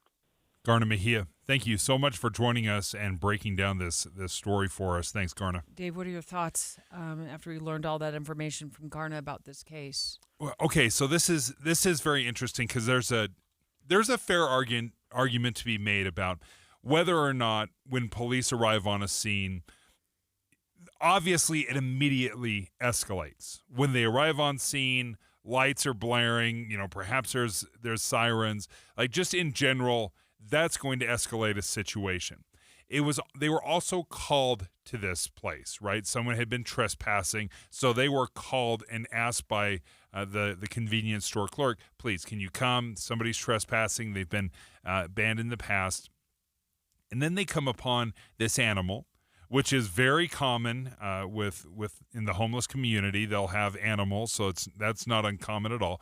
So when the dog starts becoming aggressive, then of course things are going to escalate even more. Do we want the police officers to run away at that point? Do we expect them to jump back in their car and start trying to communicate through a speaker? What if that aggressive dog goes off and bites somebody else? If it's agitated. So I'm not sure it's fair to ask a police officer to run away at that point in the hopes that an aggressive dog settles down. Garna, you just sent Dave and I a text. Did you want to clarify something that you'd said a few minutes ago on the air? Yeah. We did also speak with Chris Bertram. He's former deputy chief of police, law enforcement expert, and he says, you know what, I did not like to shoot at animals. That, he's like, I was going to take the bite. I was going to find another way. But their training is when this animal has bitten, the officer was justified in firing at him. And he's like, you could even argue that the officer showed restraint because he didn't shoot it immediately after he bit him. He waited, and then when he saw the situation escalate again, he fired at this animal. And so, again, like you guys are saying, a dynamic situation, the officers in Bertram's experience were justified based on their training. Garna, thank you. And out of full transparency, as I always do, Chris Bertram is not only a former police chief, I'm also his former wife. He's my former husband. We were married for more than 20 years. And so I'm very well aware of his law enforcement experience, and I appreciate you sharing his take on this, Garna. Let's flip the phone line over to Greg Skordas, our KSL legal analyst. Good morning, Greg. What are your thoughts on this officer-involved shooting at the convenience store where a dog ends up dead and the officer's bitten?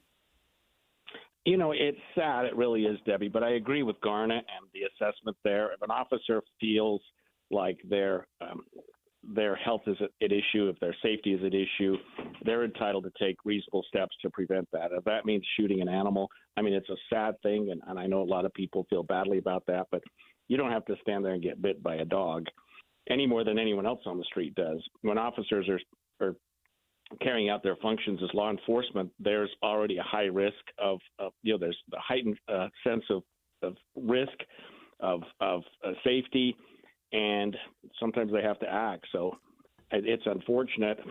There wasn't a person hurt. It was an animal, which was no less significant. But when you look at it in those terms, usually the officers are given some deference if they can show that the animal was vicious or at least posed a threat to them. Greg, I do often hear these calls for de-escalation from police officers. Can you maybe walk us through, why police choose not to just get back in their car and maybe see if things settle down, and why they stay engaged? Well, sometimes they don't have much choice, Dave. And frankly, walking away from a dog just means it bites you from behind. And so it may not be that easy. If a dog's attacking and a police officer is doing his job, his or her job, they've got to continue to do their job. And walking away just because it's a vicious animal is easier said than done. And we don't expect our law enforcement to have to make those decisions on the split second. Those of us that are dog owners understand sometimes you can de-escalate it other ways. But the officer doesn't know about this dog. It doesn't know about the dog's history or whether it's prone for violence or prone to bite. And so that the officer doesn't have to take the risk and say, okay, after the third bite, I'll do something. And frankly, if Garna's correct, and the dog had already bitten the officer, I'm surprised that the dog wasn't shot earlier.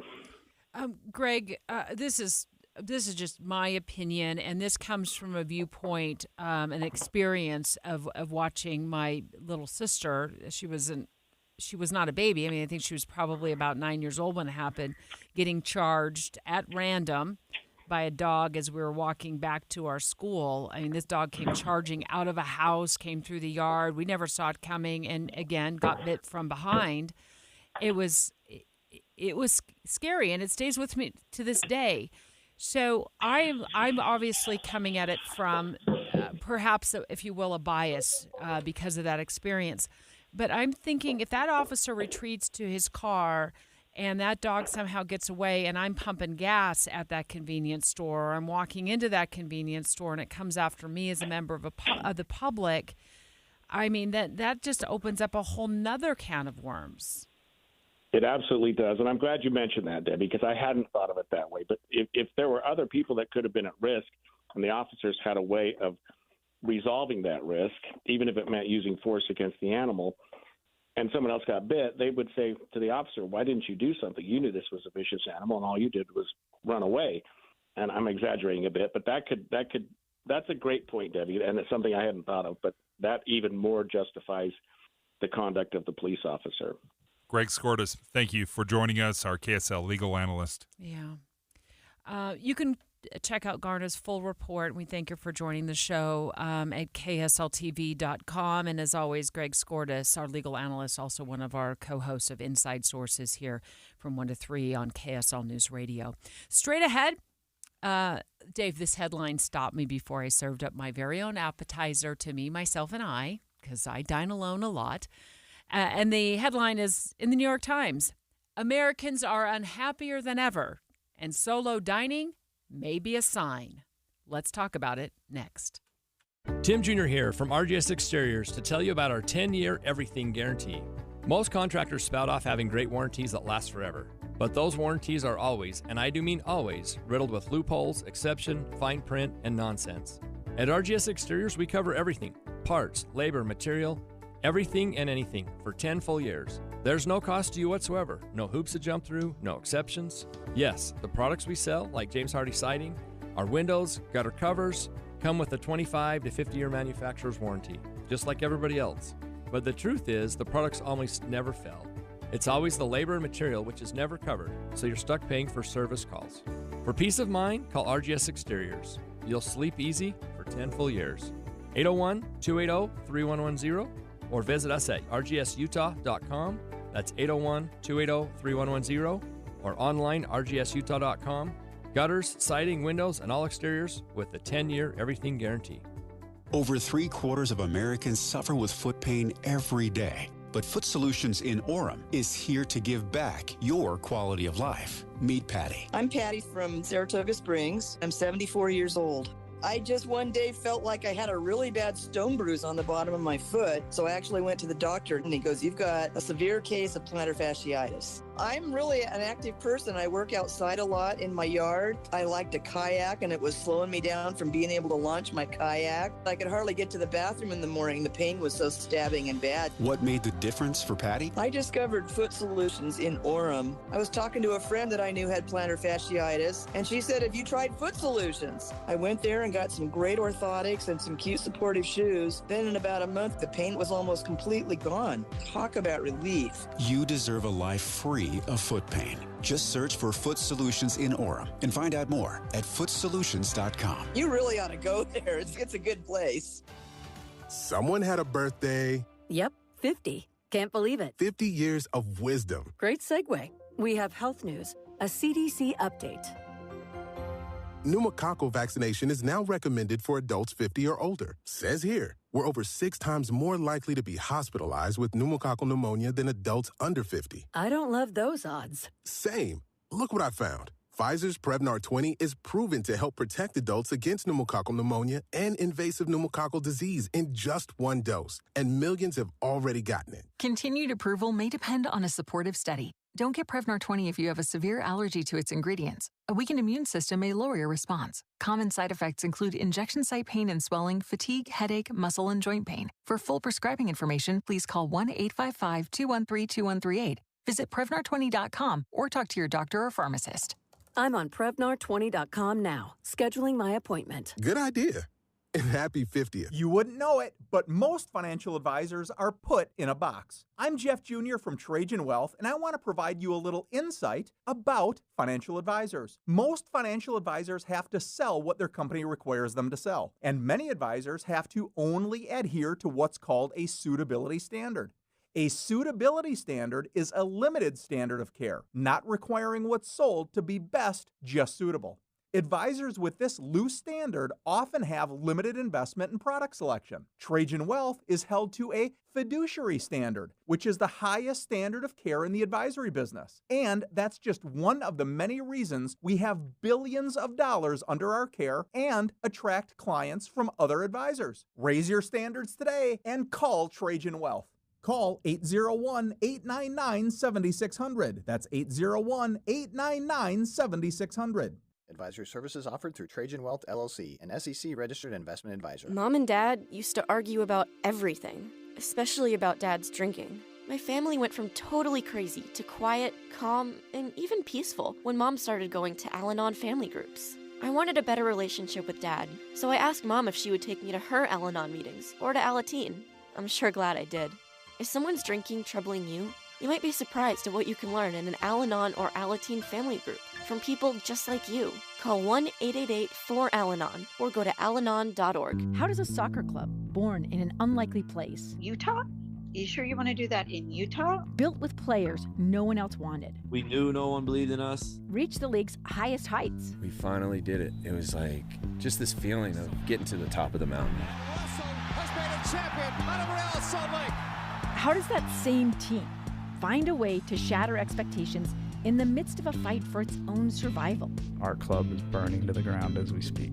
I'm Amy Donaldson, and in a new podcast, Making of a Moment, the RSL story, we take a closer look at one of those iconic sports moments Soccer is a crazy game, and we saw it firsthand tonight. and unravel how knowing the truth of these moments can transform what they mean.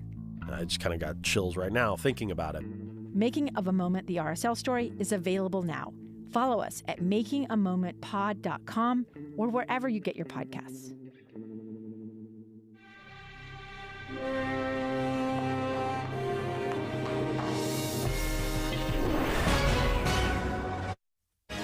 Mornings are for recharging. And they're for starting your day right. We volunteer to join you in the car. Get news and weather at 102.7 FM during the most important part of your day. Andy and Amanda, each morning between 5 and 9 on KSL News Radio. KSL News Time is 10:30. I'm Andy Farnsworth. Our top story this hour. Former Congresswoman Mia Love died last night. Her family posted on social media she passed away peacefully. Mia was the first black Republican woman elected to Congress. She spoke with Doug Wright about her life in 2018. You have to figure out whether, if an opportunity comes, whether you're going to rise to the occasion or whether you're going to regret not taking up an opportunity. Mia was first diagnosed with brain cancer in 2022. Our top national story this hour from ABC News. The Trump administration is challenging a federal court order today that halts the deportation of Venezuelan migrants to El Salvador.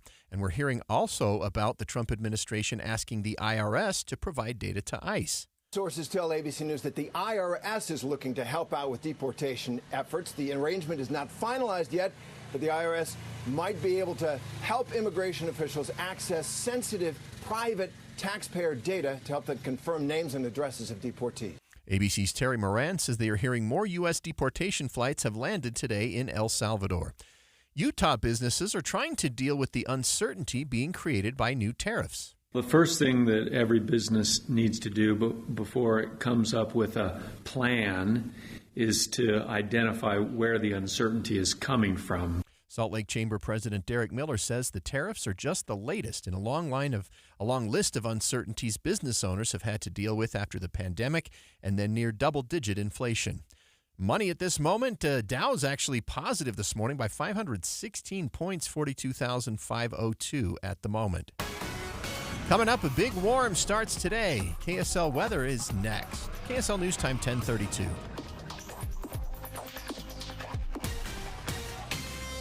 Mornings are for recharging. And they're for starting your day right. We volunteer to join you in the car. Get news and weather at 102.7 FM during the most important part of your day. Andy and Amanda, each morning between 5 and 9 on KSL News Radio. One of my favorite things is when people come up to me and they say, Dave, I joined the Salt Lake City Fat Loss Program and I've lost 20, 30, 40 pounds. I love hearing your stories, folks, because I know what an accomplishment it is. It's a sacrifice too, right? It's hard to join a program, pay that money, and then, and go through it, right? And all of a sudden, no more donuts for a little bit, no more cookies. We're trying to break some of these bad habits that we've had over the years. With Salt Lake City Fat Loss, there's a 60-day reduction phase where you do have to cut out a lot of that stuff, but it's not like cutting it out forever. But for those 60 days, you learn a lot about yourself, which is what I did. I learned a lot about my eating habits, and I lost 57 pounds in 60 days. Many people will lose those 20 to 30 pounds in a month or two, and they do it without injections, without surgery. And if you do sign up right now, you're going to get a little spring special, an extra $200 off the program. So go ahead and reach out to Salt Lake City Fat Loss. And if you ever see me, come tell me your story. I'd love to hear it. slcfatloss.com is the website. Just go to slcfatloss.com. Getting help with electrical repairs is easier than you think. All you have to do is call Any Hour Services or schedule an appointment at anyhourservices.com. No one helps more homeowners than Any Hour Services. Traffic and weather together now brought to you by Mountain America's low-rate auto loans. Here's Heather Kelly. Well, we are accident-free right now all across the Wasatch Front, and for the most part, we're delay-free as well. You may just have a bit of congestion in some of the road construction zone areas, especially on Bangerter Highway, in Harriman, West Jordan, and heading up toward the 201 freeway, as well as on Foothill Drive. That is all northbound between 1700 South and 2300 East, where you have lane restrictions there. But everybody else seems to be moving along quite nicely. Heather Kelly in the KSL Traffic Center. KSL weather now. We had snow last week, and this week we could hit a record high temperature.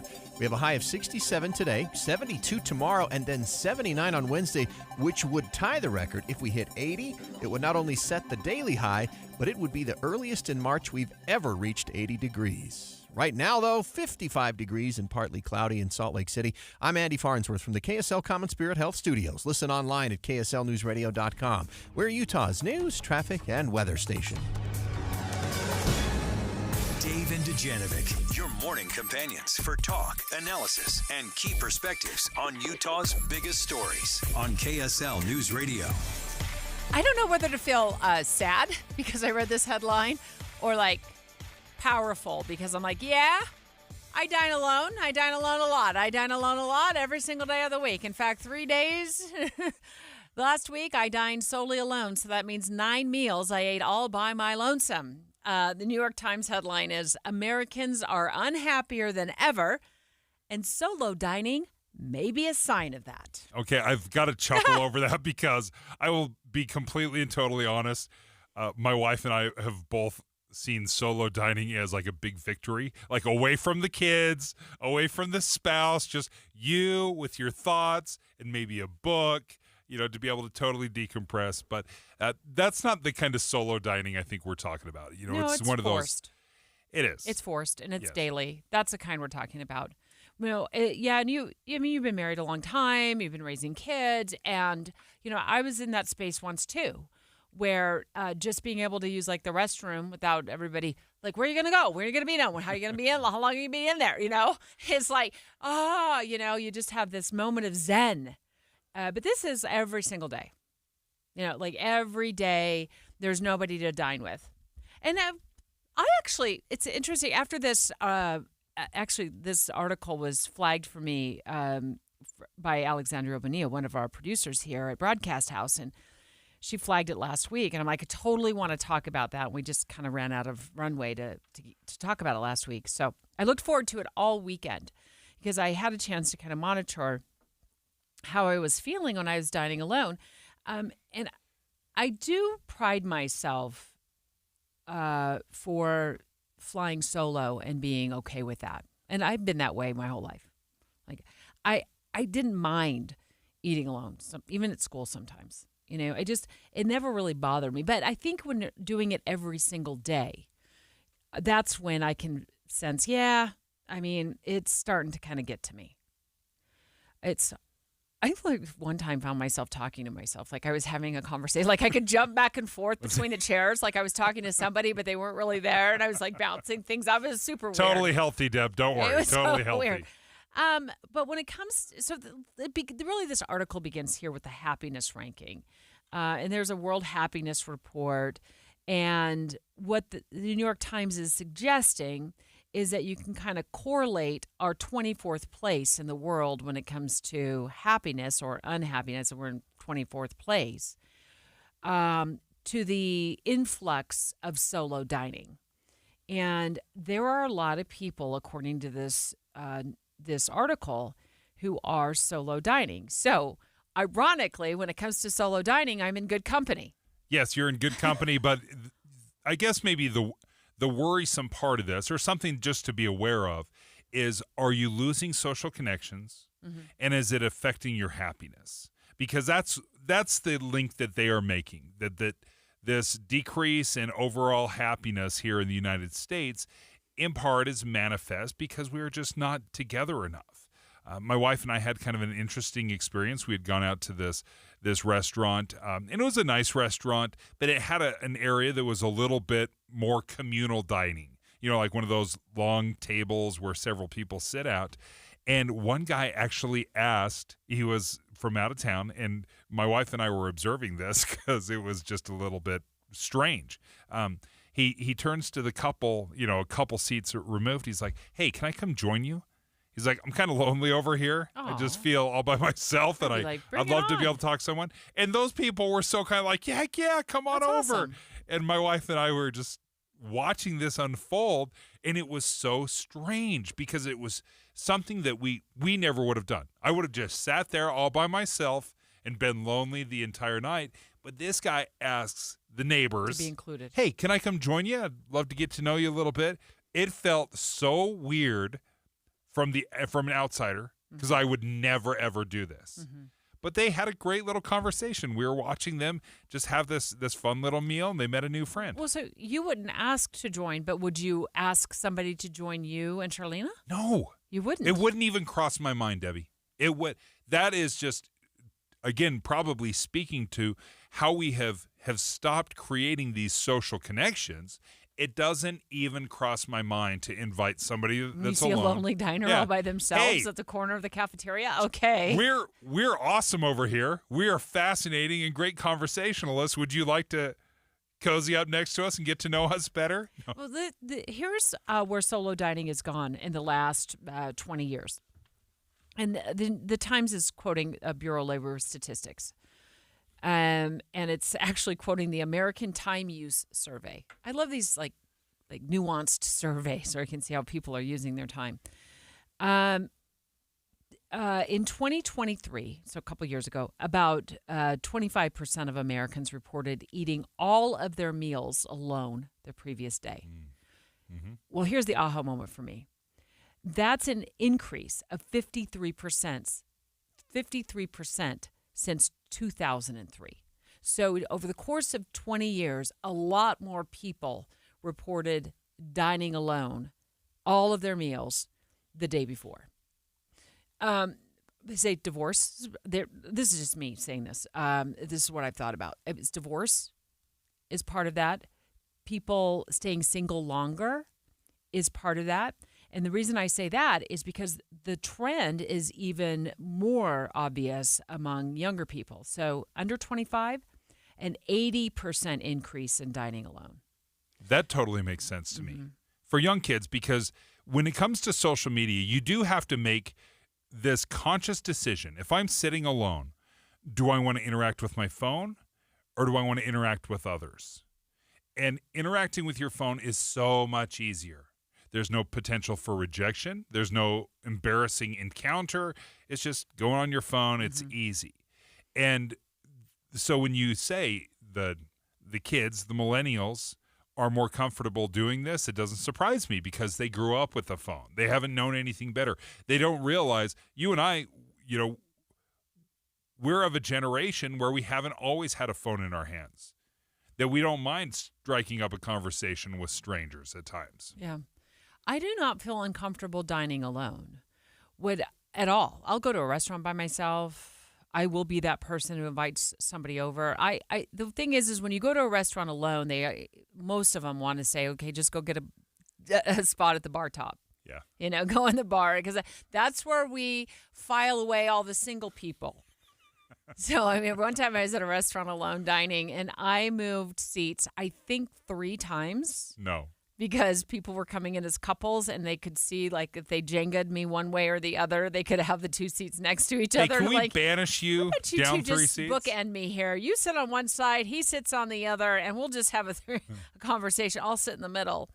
I do not mind dining alone. I do worry long-term, big picture, that I will end up having a lot more conversations with myself. Like as though somebody is sitting across the table from me and I'm bouncing things off of them.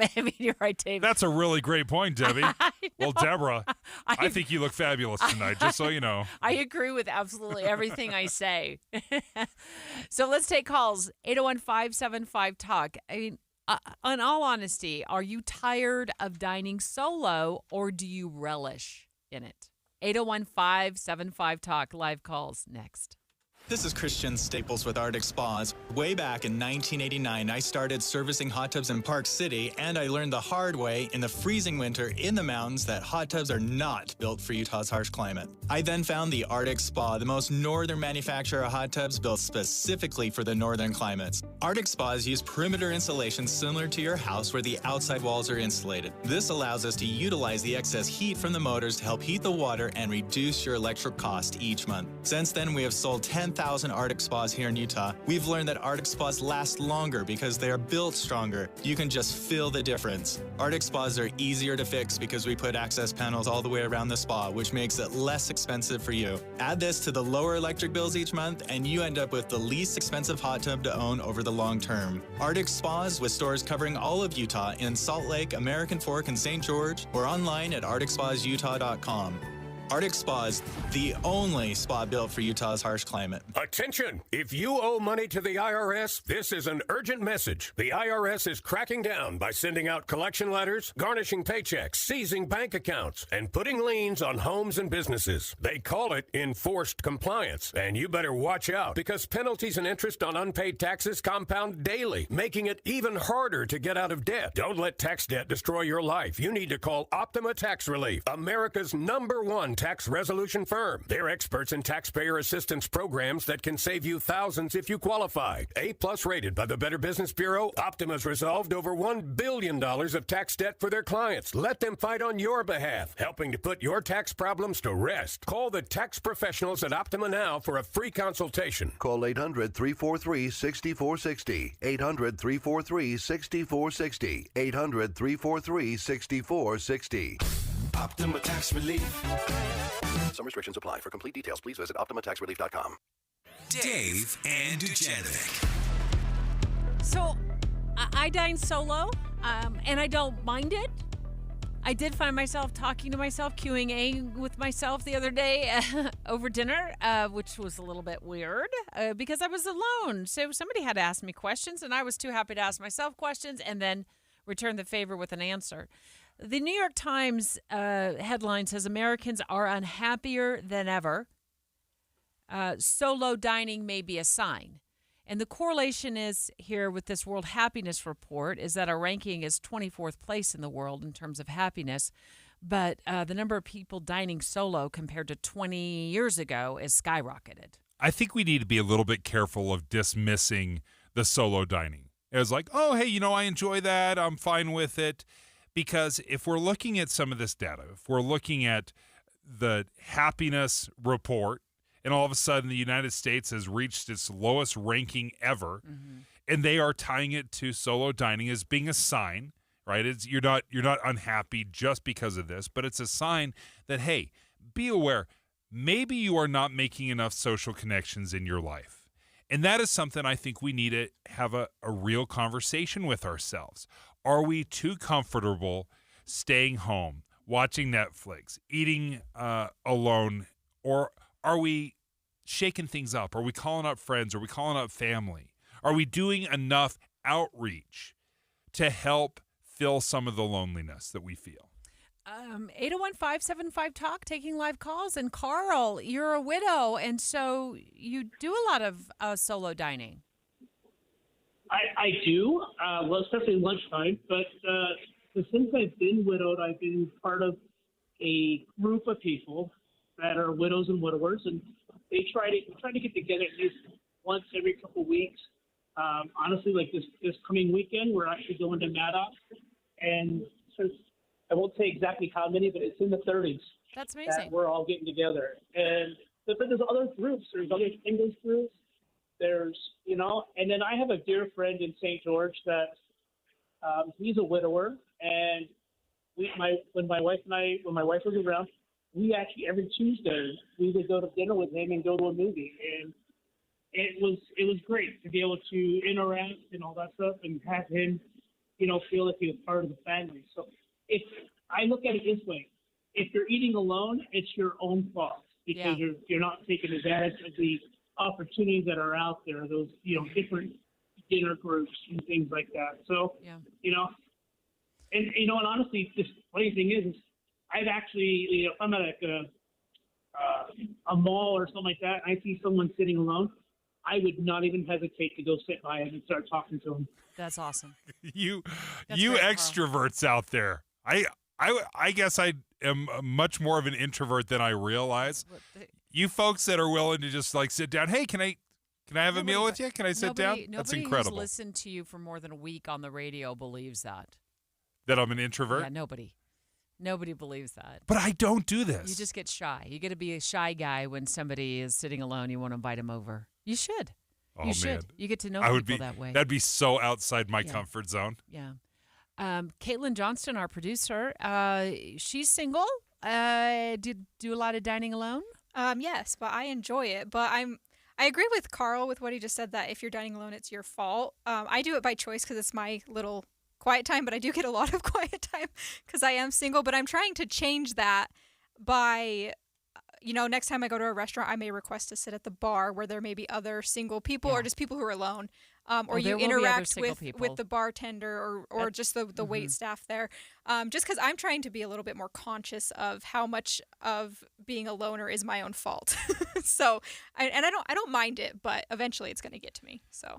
Well, I look at it and I also wonder when you are if this doesn't play into it a little bit, you're afraid that if I start reaching out, I just want to have a conversation. I don't necessarily want to date, or I'm not looking for a relationship. So I think if you are doing this rolling solo, or you invite yourself, or you start talking with somebody, it might be viewed as something romantic along those lines. Yeah, and I will tell you that the idea of going and sitting at a bar at a restaurant instead of my own table in the corner actually terrifies me. So I haven't done it yet, but it is a big goal of mine because it is scary, and you never know what the intentions are of other people. But it's just you just want connection, in-person connection, and I do think it's lacking today. So on our text line 57500, has anybody heard of this restaurant? It's called Communal. It's in Provo, according to this listener. Said eating together with strangers is their way. I like this concept of. I'm literally Googling it right now. Let me know what you find, because I tried to Google it just a second ago and just couldn't find that aspect of their business model, but. There are so many single people who I know. I could list probably a dozen in seconds who I know who would love this concept without there are apps you can sign up for this as well, where you can just go meet strangers over like at dinner. And it's not for dating. It's not that kind of an app, but it's just a connection with strangers. Or there's Facebook pages you can sign up for too as well to connect with strangers to get together and do things. But there was a restaurant that was intentionally designed for when I walk in, it's like you just go over there where the three other people are already sitting and you just join in the conversation. I would love that. What about you, Caitlin? Would you? It sounds scary, but yes. It sounds scary. I'm just afraid. I have social anxiety, but this is like the challenge, right? You have to kind of step out of your comfort zone, which some may feel it's just a challenge to go eat alone on its own. Now I'm used to that. So what's it like to actually engage with people? So it's just something that we all need to probably work on. One of those places where this happens, I guess I maybe didn't put this together as being communal dining, is like a teppanyaki or benihana, one of these hibachi drills where you sit down and there are several people. And my son still remembers he had an interaction with somebody as they were talking because he likes fish, and they had a whole conversation about, my kids hate fish and you like it, and he still remembers that back and forth. But what was so fascinating about that dining experience is we had two ladies. They came up and they're like, "Oh, we don't want to eat with them. Is there like a private table?" They're like, "Oh, that's not what this is. This is not like where you get your own chef here." But you could see some people, they just don't want that interaction. They don't want that communal thing because it's uncomfortable. Dave and I talking with Caitlin Johnston, our producer, about this article in the New York Times. It's entitled "Americans Are Unhappier Than Ever. Solo Dining May Be a Sign." And they point to some statistics from the Bureau of Labor Statistics that said, like there was, a quarter of Americans reported eating all of their meals alone the previous day when they were surveyed, which is an increase of 53% over a 20-year span. So a lot more people dining alone today than they were like in 2003. That was most stark for me after, I got divorced, and then I still had the kids around, because we weren't quite empty nesters at that point. We were close, but not quite. And then the kids started to fly on their own. And I found myself making dinner for one, that's a whole 5-hour show. Like, we need to do 3 probably shows on making dinner for one. It became a thing, and that got a little lonely because I'd gone from cooking for 5 to down to 1, and then looking around and realizing it was like just me. I had been used to the fun and the clamoring of family and kids and everybody asking me what's for dinner, and then a couple of people going like a couple of my kids or whatever, like, ooh, how come chili again, Mom? And Yep. you learn, you miss that. So there was an adjustment period for me. But now I rather enjoy it. And if I get bored, I just start asking myself questions.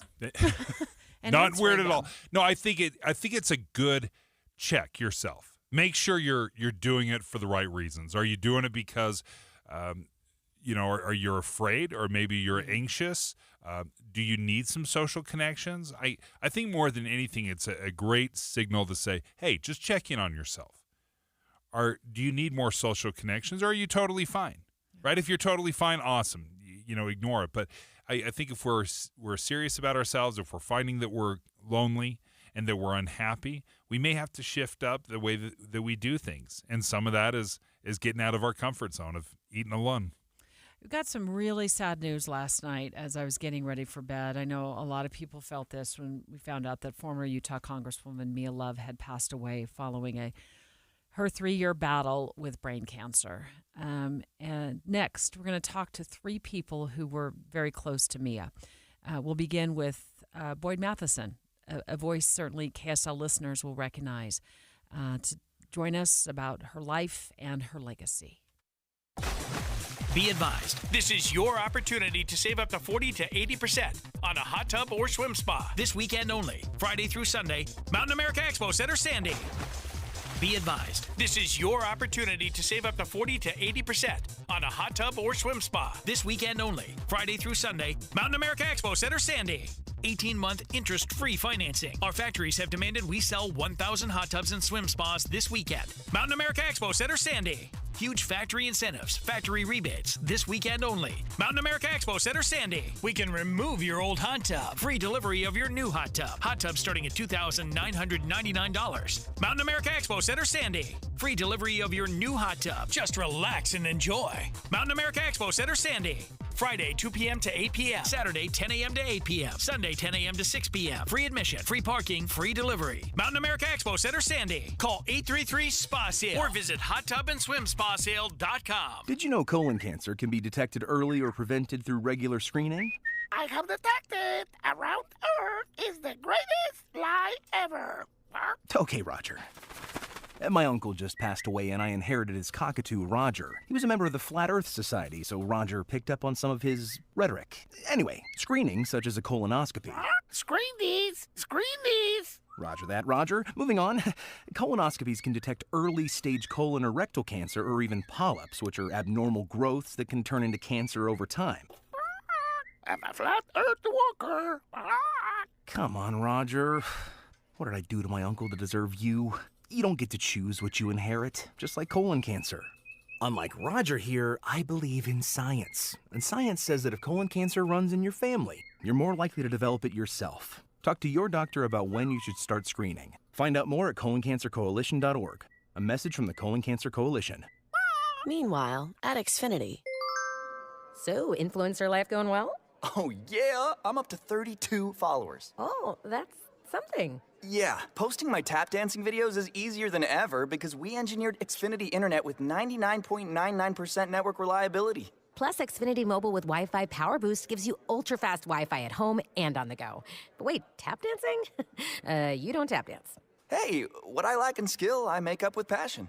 Do more of what you love and love how fast you do it with Xfinity Internet and mobile. And now through April 21st, get 300 megabit Xfinity Internet and one unlimited mobile line together for $25 a month for 1 year and save $1,000 in your first year over Verizon and AT&T. Learn more at Xfinity.com. Requires paperless billing and auto pay with stored bank account. Restrictions apply. Equipment, taxes, and fees extra. After promo, regular rates apply. Savings compared to Verizon 5G Internet plus one unlimited welcome line and AT&T Internet 300 plus one unlimited starter SL line. Xfinity Internet required. Actual speeds vary. Reduced speeds after 30 gigabits of usage per line. Data thresholds and actual savings vary. Dave and Debbie. It's impossible to digest and consume all of the news that's now coming at us through either social media or through web pages or through the radio. Pick what is most impactful in your life and focus on that. And that's what Dave and I do every single morning. We pick those issues that are most important to our listeners and we boil it down so it's digestible. It's simple to understand. I think we're trying to find the essence of the story. You know, you can't be an expert on all things, but that doesn't mean you can't be curious and really find out more and educate yourself and learn the complexities of an issue. But I think all of us start at ground zero on everything. Ask questions, show that curiosity. And then if you need more research, you can always go to KSLNewsRadio.com and learn more. Listen for Dave and Dujanovic 9 to noon on KSL News Radio. KSL FM Midvale. KSL Salt Lake City. From the KSL Common Spirit Health Studios, this is KSL News Radio. Utah's news, traffic, and weather station. 11 o'clock at KSL News Radio. I'm Jessica Lowell. KSL's top story this hour. Unified Police have now released the name of the Hillcrest High student who was killed in a crash over the weekend. 16-year-old Elijah Martinez was killed in the weekend in Midvale. The 19-year-old passenger in the car also remains in critical condition. Our top national story this hour from ABC News. The federal judge in Washington denied a request that he lift his temporary restraining order on the Trump administration's use of wartime deportation. In this latest order, Judge James Boasberg says the president's use of the Alien Enemies Act is unprecedented, outside what he calls a typical wartime context. The judge says anyone subject to the presidential proclamation needs to be given the chance to challenge the government's assertions that they're members of Tren de Aragua. This afternoon, an appeals court above Boasberg will hear arguments as the Trump administration pushes to lift the judge's temporary restraining order, which for now blocks further deportations of Venezuelans under the 1798 law. ABC's Stephen Portnoy there will continue to cover the hearing this afternoon. Your money at this moment. Markets are happy today. Dow up 465 points. S&P up 85. NASDAQ up 350. Coming up, spring is in the air. KSL weather is next. KSL News Time, 11:02.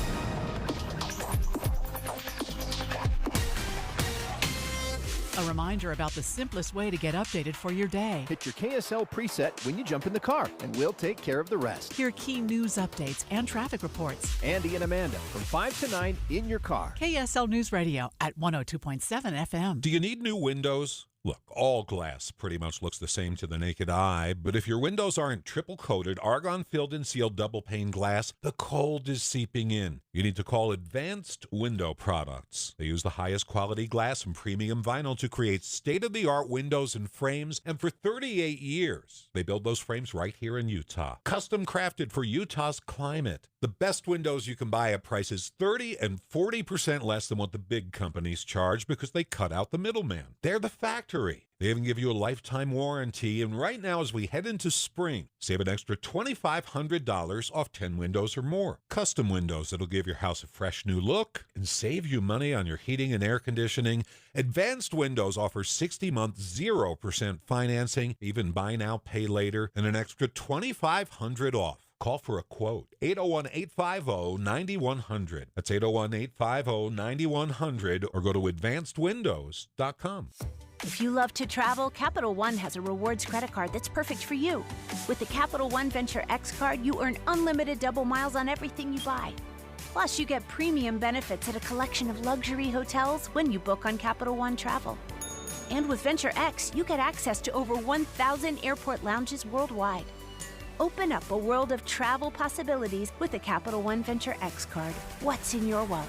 Terms apply. Lounge access is subject to change. See CapitalOne.com for details. Wesley Financial Group is not a law firm. Are you a victim of the timeshare trap and think there's no way out? I'm Chuck McDowell, founder of Wesley Financial Group, the original timeshare cancellation expert. And I'm here to tell you that there is a way out. All you need to do is give my office a call. I will send you a timeshare exit information kit absolutely free, explaining how the timeshare industry works and your options for cancellation. Call Wesley now for your free info kit. 800-961-5544. 800-961-5544. Any Hour Services free furnace sale is going on right now. If you haven't scheduled your free estimate yet, do it now. Call Any Hour Services today or schedule online at anyhourservices.com. Traffic and weather together brought to you by Mountain America's low-rate auto loans. Here's Heather Kelly. We have a crash on the on-ramp from 4700 South in Taylorsville to go southbound I-215. The ramp that takes you from eastbound 47th South to southbound I-215 is blocked. You need to find an alternate route in that area for just a moment as a tow truck is trying to remove one of those vehicles involved in the crash. Otherwise, you've got a good drive on I-15, the East Side Belt Route, and the 201 freeway. GoPave Utah has 4-leaf clover reviews for asphalt, concrete, paving, and striping repairs. Schedule a free consultation today. GoPave Utah, GoPaveUtah.com, GoPaveUtah.com. Heather Kelly in the KSL Traffic Center. Warm and dry forecast. We're looking at warmer and warmer weather through Thursday. Then we'll reach our highest temperature of 78 degrees. A cold front will then move in. By Friday, we'll see things cool down about 20 degrees. Right now, it is 57 degrees and partly cloudy. I'm Jessica Lowell from the KSL Common Spirit Health Studios. Listen online at KSLNewsRadio.com, where Utah's news, traffic, and weather. Dave and Dujanovic, your morning companions for talk, analysis, and key perspectives on Utah's biggest stories on KSL News Radio. Former Utah Congresswoman, served in the House of Representatives, mayor of Saratoga Springs, Mia Love died. And my heart just sank last night, even though she had so eloquently made this announcement several weeks ago that this time was coming and coming quickly. Too young, 49 years old, battled a really evil disease, brain cancer. And I just couldn't help but be really, really sad last night when of course, what were your thoughts when you found out, Dave? 49 years old. Yeah. Incredible. After she left the House of Representatives, I had the chance to host with Mia Love on this show a couple times when you were on vacation, Debbie. And I was just going back through our old text messages and exchanges. And I thought, what a brilliant mind. Uh-huh. I enjoyed being able to talk to her because she really was a fascinating individual because she was very young. I mean, she went onto the national stage and she was a rising star in the Republican Party and spoke at national conferences. And quite honestly, to watch her grow into the position, again, when she was first elected, she was, I want to say, she's still in her 30s or early 40s. I thought it was very interesting to watch her grow into such a powerful voice. Yeah, certainly when she was elected mayor. Yeah. Saratoga Springs. So I woke up this morning and I was just looking at all the national news media and the coverage of Mia. And Jake Tapper of CNN had a wonderful tribute to her, which I then turned around and posted on my Facebook page because I just thought it was so lovely, and included in that tribute. And there's a moment where they hug and they tell each other they I love you, I love you. It's such a sweet moment between these two. And Mia was a contributor, a political contributor. But this was a part of the piece that really, much of the piece resonated, but this really stood out to me. Many of the naysayers out there said that Utah would never elect a black Republican LDS woman to Congress. Not only did we do it, we were the first to do it. And it wasn't long ago, just a few weeks ago, that she published in the Deseret News what she calls My Living Wish for the America I Know. It was her final opinion piece. And I found it very, very enlightening of what her vision and what her thoughts were. Joining us right now, a former host here at KSL, Boyd Matheson, has left us to go back into the consulting world. So, Boyd, thank you so much. This wasn't a surprise. She has been recently open about her battles with brain cancer, but I'd love to pick your brain on some of the final thoughts that Mia Love left on you. I think Mia, she gave such a great example of a process that everyone should go through, and that is finding your own voice and then using it to do good. And I think she struggled with many of the things that we all struggle with. I think it's why she connected so well with people across the country as well as here in the state of Utah, is because she understood the process of having that imposter syndrome of wondering, do I really belong in this setting? Can I really rise up and take this role or this position? But she was always willing to show up. And then she had this beautiful vision that was, she had this confidence. And often when we talk about confidence in politics, especially today, it's more of the very self-consumed, puffed up kind of confidence. Mia was different. Mia was a confidence transfer. She would transfer her confidence to whoever she was talking to. And it didn't matter if it was 10,000 people in the stadium in Tampa at the convention, or if it was one-on-one with a constituent or a neighbor in need. She had this ability to express this hope and this idea that, you know what, we live in this place called America. And it wasn't that America itself is so great, but the principles, the ideas, and the ideals gave everybody, she would always say this, gave everybody an equal chance to be as unequal as they're willing to work to become. You probably recognize this voice if you're a listener here at KSL News Radio. It's Boyd Matheson, a former KSL News Radio host, currently working. Are you still advising with Senator John Curtis? I sure am. Okay. Every day. And you worked alongside Representative Mia Love as well. And this open letter that she wrote in the Deseret News, I posted it to my Facebook page a couple of weeks ago, Boyd, and it got a great response. And I think it's because of the way she words it. The America I know, my living wish for the America I know. And she talks about her family, her parents coming here and immigrating with $10 in their pockets, and that America is like built on a foundation of helping each other and not always, not looking to government to solve all of our problems.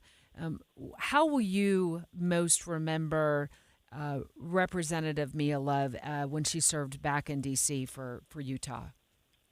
We collaborated on a number of things, and I think Mia just had this ability to embody the kind of what the American people were feeling or experiencing. And she did that in so many ways. She went into places where she wasn't always welcome. She was a member of the Congressional Black Caucus, the only Republican in the room. And that was uncomfortable at first. But she went there because she knew she could learn from her colleagues. She knew she'd get insight. And so Mia, for me, was always someone who was radically curious. She wanted to know not just what you thought, but why you thought that or why you believed that. Again, something else I think we could use a good dose of in our politics today. But I think she also had this thing ingrained in her, not only her love of country, the ideas and ideals of America, but also from her dad. She often referenced his final words to her before she went to college as he dropped her off. And that is, Mia, you will give back. That's what we do in this country.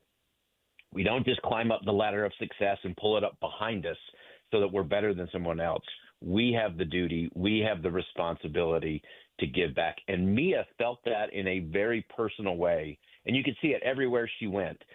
Even if she was racing through the halls of Congress, and she loved to walk fast in the halls, and the clickety-clack of her high heels on those marble floors was, you knew she was coming. But if there was a little girl standing there, she stopped on a dime and made a special personal moment because those moments mattered. And I think even right to the end, I was with Mia and her family early yesterday morning. Endings matter, my friends. Endings matter. And in the end, it was so interesting. Classic Mia. She got in the last word. So her children are with her there on the bed. And what are they doing? They're listening to Mia read her book. Her book, Qualified, which everybody, you want to talk about some principles that'll inspire you for the day. Everyone should go listen to that. Not just read it, go listen to it because it's in her voice. And so here at the very end, the family is celebrating her life, her accomplishments, a lot of laughter, a lot of tears, and Mia got the last word as she talked about principles that matter, principles that will live on in her children and her granddaughter, and things that all of us, I think, will continue to learn from. I had a colleague from New York text me this morning, and he didn't know Mia personally, but has just been studying her since he read her op-ed in the Deseret News a few weeks ago. And his comment this morning was, I am now going to write about Mia Love, and I am going to make sure that every K through 12 student in this country knows her story because it is the American story. Boyd, thank you so much for joining us. Boyd Matheson, you know, I'm former KSL News Radio host. Thank you so much. He currently is working with Senator Curtis, but had a close relationship with Mia Love. So thanks, Boyd. Boyd, so well said, my friend. Thank you so much for taking the time to enlighten us about Mia Love's final hours and how she spent it. And reading the book Qualified, it makes me think I'm going to jump in the car on my way home and I'll download that and start listening. Amelia Powers Gardner, Utah County Commissioner, also on the line to help us pay tribute to former Congresswoman Mia Love, who passed away yesterday at the age of 49 from brain cancer. And Amelia, you were friends with her. Yes. Yeah. Sorry, I'm a little emotional. I bet. What is it that Mia performed my my wedding ceremony? I don't know. Oh, she did. So Mia performed Tobin and I. She performed our wedding ceremony. That's incredible. What is it about Mia Love that you will remember for the rest of your life? There are a couple of things. You know, it's fitting that Boyd was on just before me. I remember years ago when I was still in corporate America, long before I had joined the public arena, I had a dinner in D.C. with Boyd and Mia. And that dinner, all I remember are two things about it. Number one, laughing until our faces hurt, just really enjoying that time. And the second thing was talking about how we felt that we were compelled to preserve the American dream for our children and our grandchildren.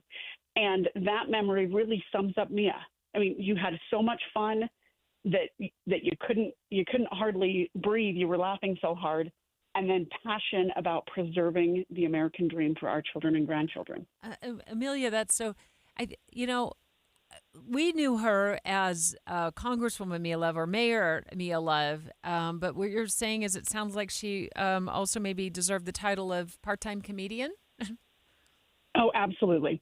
She was a riot and a hoot. Just a pleasure to be around. But she also deserves the title of mentor and of inspiration. I serve today as the first woman to ever serve as a county commissioner of Utah County because I was inspired by Mia. The first political parade that my children and I ever walked in was for Mia. We volunteered to help her serve as our member of Congress, and that taught me that I could serve my community as well. She inspired me, as she has inspired many of the women here in Utah to step up and be a mother and a public servant, to be a fighter and a lover. She really taught us how to balance our passion and our compassion for our fellow man. There was a phrase I heard from her once. She would join us occasionally. She filled in as a co-host when Debbie was off, and I had an opportunity to host several shows with her. And there was a phrase that'll always stand out to me because we were talking about freedom and how important freedom is. And one of the phrases I love, she's like, "You're free to fail in this country. You are free to fail." And that was so poignant and stood out to me. And it got me thinking, I'm like, boy, that we do. We want to lift everyone up. We want everyone to succeed. But you also, with all of that, you have to have the freedom to fail, to make mistakes, maybe not achieve your best or be your best. But we can't just swoop in and save everybody. And that was such a poignant phrase. I don't think I'll ever forget that. Yeah, she really believed in equality of opportunity and give everybody the opportunities to succeed, but let them choose whether or not they succeed and how they succeed. Well, Amelia Powers Gardner, Utah County Commissioner, friend of Mia Love, thank you so much for joining the show and let our listeners in on some of those moments that we probably would love to be sitting there with y'all and laughing and, side-splitting humor at dinner in Washington, D.C. So appreciate you taking a few minutes. I know this is a rough time for people who were close to her. If you're just joining us, former Congresswoman Mia Love passed away. We got word last night here at KSL that she had died after a 3-year battle with brain cancer. She was just 49 years old. And another one of her friends is Holly Richardson, who is a frequent contributor to our show here at KSL News Radio, also the editor of Utah Policy and a friend of Mia's. And Holly, I could tell by the way your piece read last night in the Deseret News after her passing that it seemed like you were friends with her. So talk to us about what we might not know about Representative Mia Love. Thank you. So it is an honor to be her friend and to be able to write about her as well. But I will echo what Amelia said. She was really funny. She was often irreverent, and she had a great sense of humor. She had a great singing voice. I have no singing voice, but I sure love to listen to her and the Lieutenant Governor, Deidre Henderson. They would sing sometimes for political fundraisers, sometimes just for fun, but they're both very talented that way. Mia has a real, and I think this is noticeable, but I think she has a real ability to make people feel seen and heard. And I heard Boyd Matheson mention that she was part of the Black Congressional Caucus, Congressional Black Caucus, back in D.C., the only Republican to join. And she went in there not with a chip on her shoulder, but with curiosity and a willingness to learn from them. And I shared in the piece that I wrote for her yesterday that she shared some really interesting conversations with members of the Congressional Black Caucus and why they felt the way they did. And it was interesting that they came away with I think, a deeper respect for each other and a real friendship. One of the things that stood out to me, I remember I was chatting with her one time, and obviously her Republican credentials, she was a true conservative.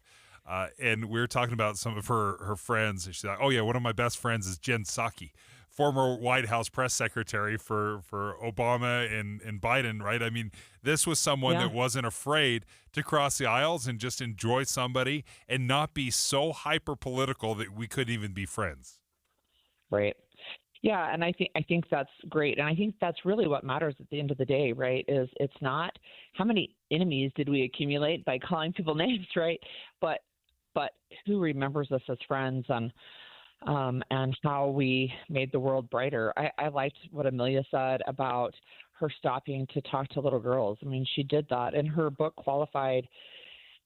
I think a story that hasn't been shared yet is that she started recording the audible version of that book the day she found out that her brain tumor was, stage 4 glioblastoma, and yet you can't tell it from her voice in the book, right? She went to record just having been given this death sentence and not even knowing how long it would be and those types of things, but hearing her voice come through the pages, and you can hear her humor, and it really is fun to listen to her that way. But she'll just really be missed. And she loved her family, and she loved her faith, and she really, really loved this country. And she came from very humble beginnings. She talks about that very openly. And her parents coming to America with very little in their pocket. I mean, the amount of money they came here with wouldn't even buy a hamburger today, Holly. Right, $10. And, and they raised her, as Boyd mentioned, to give back. And she found a variety of ways to give back, from battling little midges that are little flying insects down by Utah Lake. And that was her entry into politics. And then she became city councilwoman and then mayor in Saratoga Springs before she was a congresswoman for CD4. I mean, just all of those things, right? And feeling like, look, I'm scared, but I'm going to do it anyway. And I think that's she's said it repeatedly. She said it in her book, but she said it in a lot of other ways too, is that it's okay to be scared, and we can still speak up, and we can still speak out and make a difference. And, I love her, and I'm going to miss her a lot.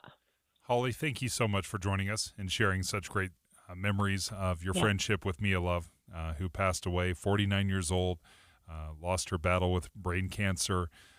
So thank you for sharing this. Yeah, I echo that. Holly Richardson, editor of Utah Policy, friends with Mia Love. Also, our thanks to Amelia Powers Gardner, Utah County Commissioner, also a friend of Mia Love, and Boyd Matheson, former KSL News Radio host, worked closely alongside Mia, and also works now as a strategic advisor to Senator John Curtis, sharing his thoughts about Mia Love and her legacy.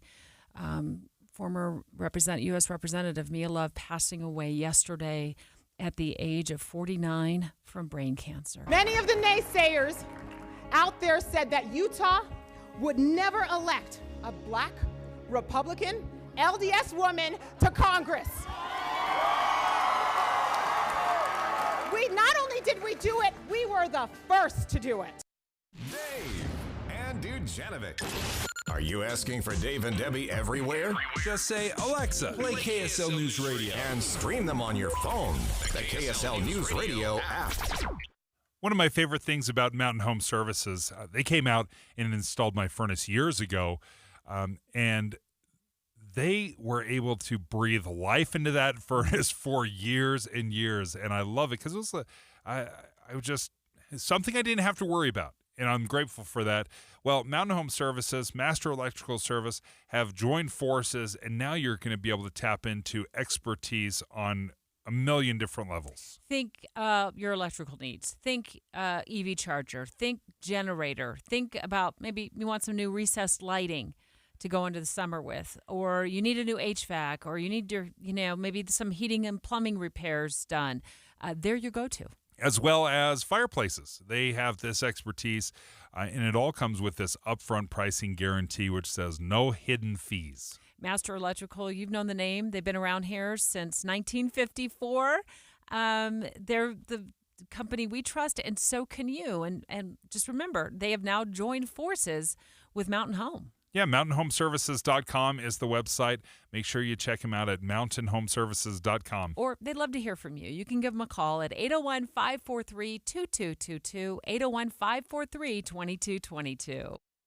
These days, figuring out what, where, and how to watch TV is out of control. And so is the cost. That's why I'm psyched I found Philo. Live TV from A&E, Discovery, MTV, and all the channels I love. A huge library of movies and shows. And an unlimited DVR to save them. I also get AMC Plus and all their blockbuster hits. All this for just $28 a month when you sign up at philo.tv. Give it a try, risk-free at philo.tv. Every success you've had began with a great opportunity.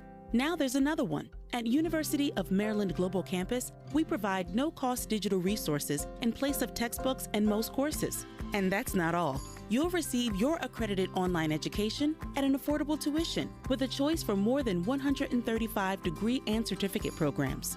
With online and hybrid courses, get everything you need to succeed again.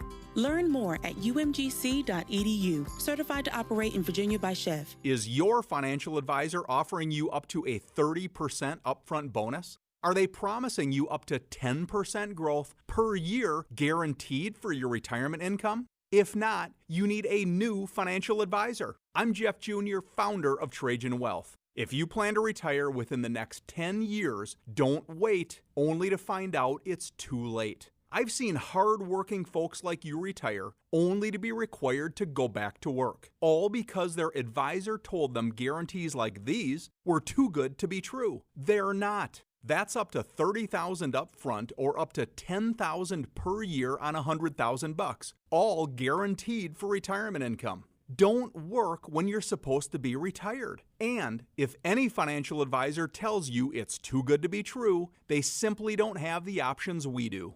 Call Trajan today at 801-899-7600. Annuity guarantees are based on the claims paying ability of the issuing insurance company. Troy, I think it's high time we pull the plug on winter and start this spring camping season off with a bang. Couldn't agree more. And the best way to get a jump start on spring is in an RV. Precisely. Now, if only there was a way to extend show deals on said RVs so people could really take advantage. Do you know of anyone who could possibly, hypothetically, do such a thing? I know a guy. I thought you might. Get into Bish's RV to get last chance show pricing on all RVs. We're talking travel trailers starting under $129 per month on approved credit. Clearance pricing on all remaining new in stock 2024s. No payments until June OAC. And a free 1-year RV Fix membership with every RV purchase. Your fast track to RV service repairs. And at Bish's, you'll always skip all the hidden freight and prep fees you get with other dealers. It's your last chance to start camping season early with the best show pricing deals around. Only at Bish's RV of Salt Lake and American Fork,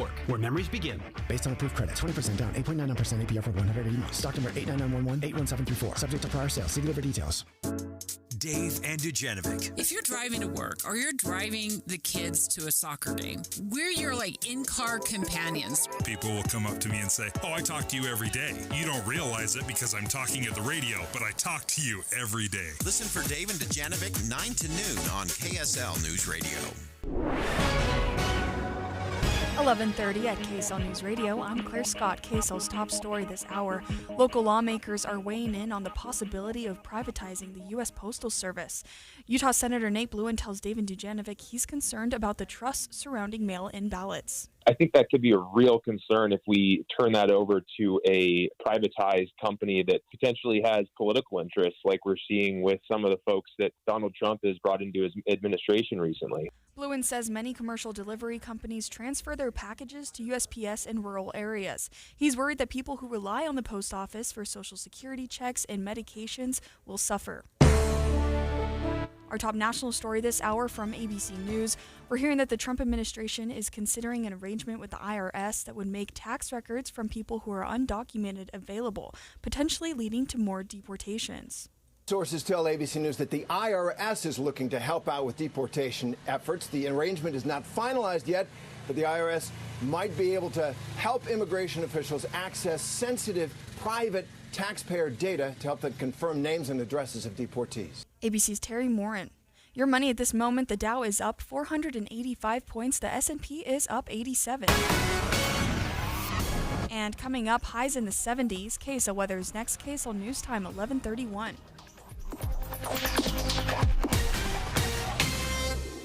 The sources where we get our news matters. When you listen to Utah's Morning News, we want you to feel the stories are important to you and trustworthy. This is Amanda Dixon. And I'm Andy Farnsworth. Join us weekday mornings on KSL News Radio.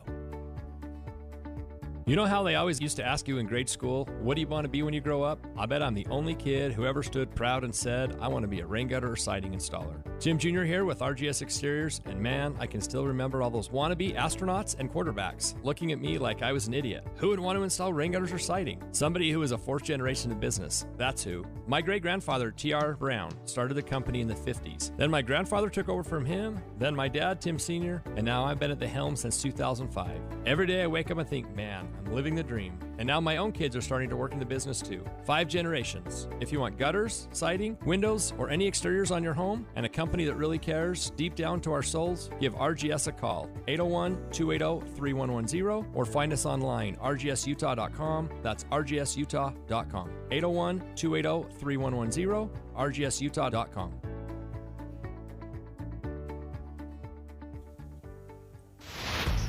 Traffic and weather together, brought to you by Mountain America's low-rate auto loans. Here's Ricky Meese. We do have the final cleanup of a small accident northbound on I-15 prior to 90th South. It's been moved out of traffic over to the shoulder, and the delays it was causing have cleared out.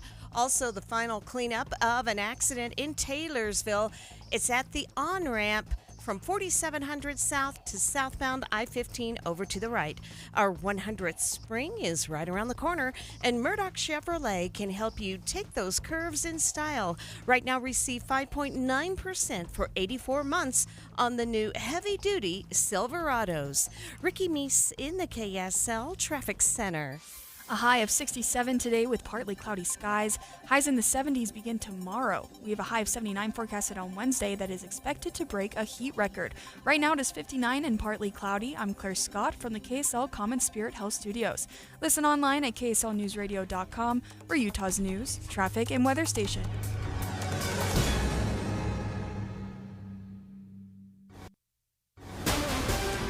Some breaking news right now. President Donald Trump holding a cabinet meeting at the White House, and with all the cuts that are being proposed and all the cuts that have happened, Dave and I wanted to take you there live.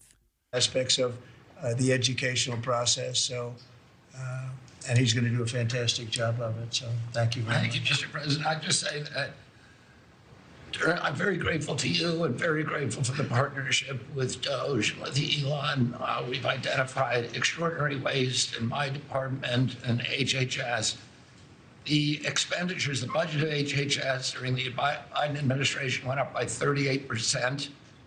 The employees went up by 17%, and healthcare went down. We have 40 comms departments. We have 40 procurement departments.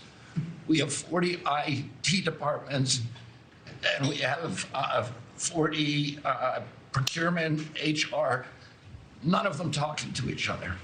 We are, with Elon's help, eliminating the redundancies. We are streamlining our department.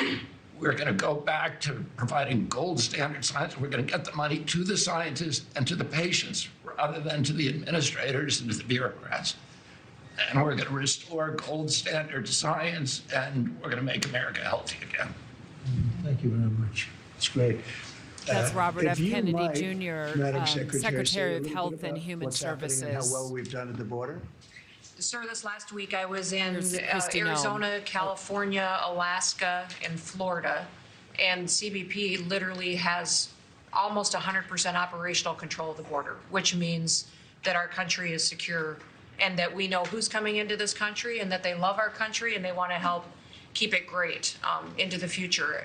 We are, in the month of March, the last couple of weeks, increased our deportations by 50%. So we're now not even just getting the worst of the worst out. We're making sure that there's consequences for being here and committing crimes in our communities.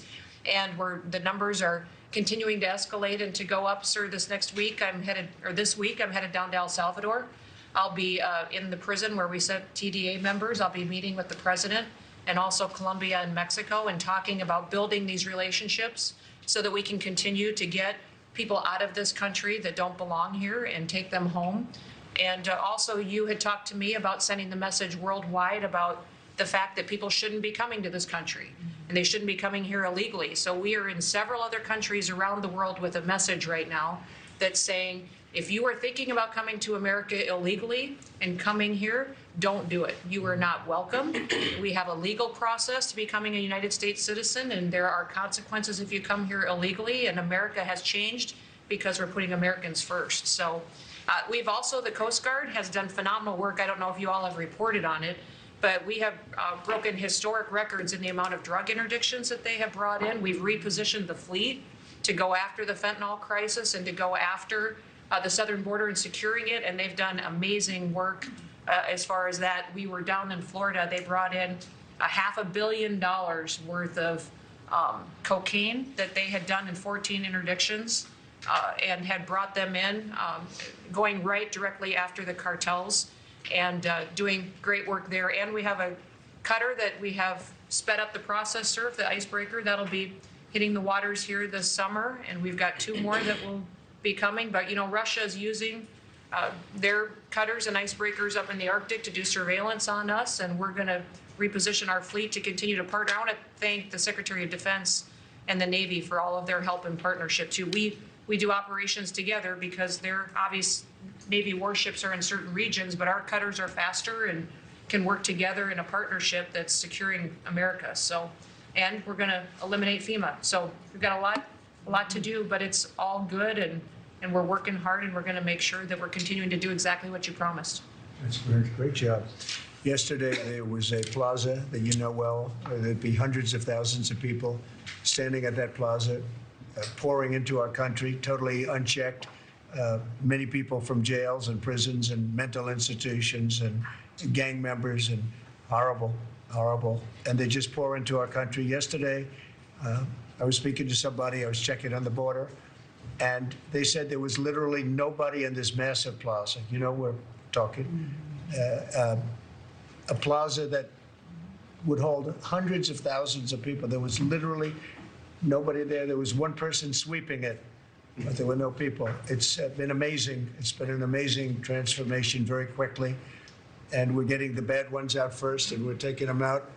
And there's some really bad ones, murders of more than one people. At least 50% murdered more than one person. This is the people that we're letting in through their open border policy. It was terrible. But I want to just congratulate you and Tom Holman on the job you've done. Boston this weekend, hundreds of dangerous criminals were removed, 4 killers taken out of the country just by what they did in Boston this last few days. Yeah. And these are killers that there's no reasoning. It's not like, oh, let's talk them out of it. These are stone cold killers. They don't care. They don't even think about it. They kill somebody. They go to sleep. They wake up. We've they been don't even listening remember they killed to them. President Trump's cabinet meeting. He's going through many, if not all, of his cabinet secretaries in getting essentially their brief explanation of what they've done in office since they've taken over. I want to go back to what Homeland Security Secretary Kristi Noem was talking about when she said eliminating FEMA. And with everything that's moving so quickly with the Trump administration, it seems like there's an executive order every time I turn on the radio. There's a new one, or look at the news cycle. There's a new. This one has to do with getting state and local governments to play a more active and significant role in prepping for disasters. I'm reading this particular article on NPR. It's quoting the president. I say you don't need FEMA, you need good state government. FEMA is very expensive, in my opinion, mostly failed situation. This is one of a number of either like realignments or serious cost-cutting measures that President Trump has been executive ordering over the last couple of months. One of the things we talked about earlier this morning was the potential for the post office to be significantly scaled back. And in fact, we went in depth on that. We spent a special half hour talking about this because there were a number of protesters out in West Valley City this last weekend who work for the post office. They were obviously off duty at the time, but they surrounded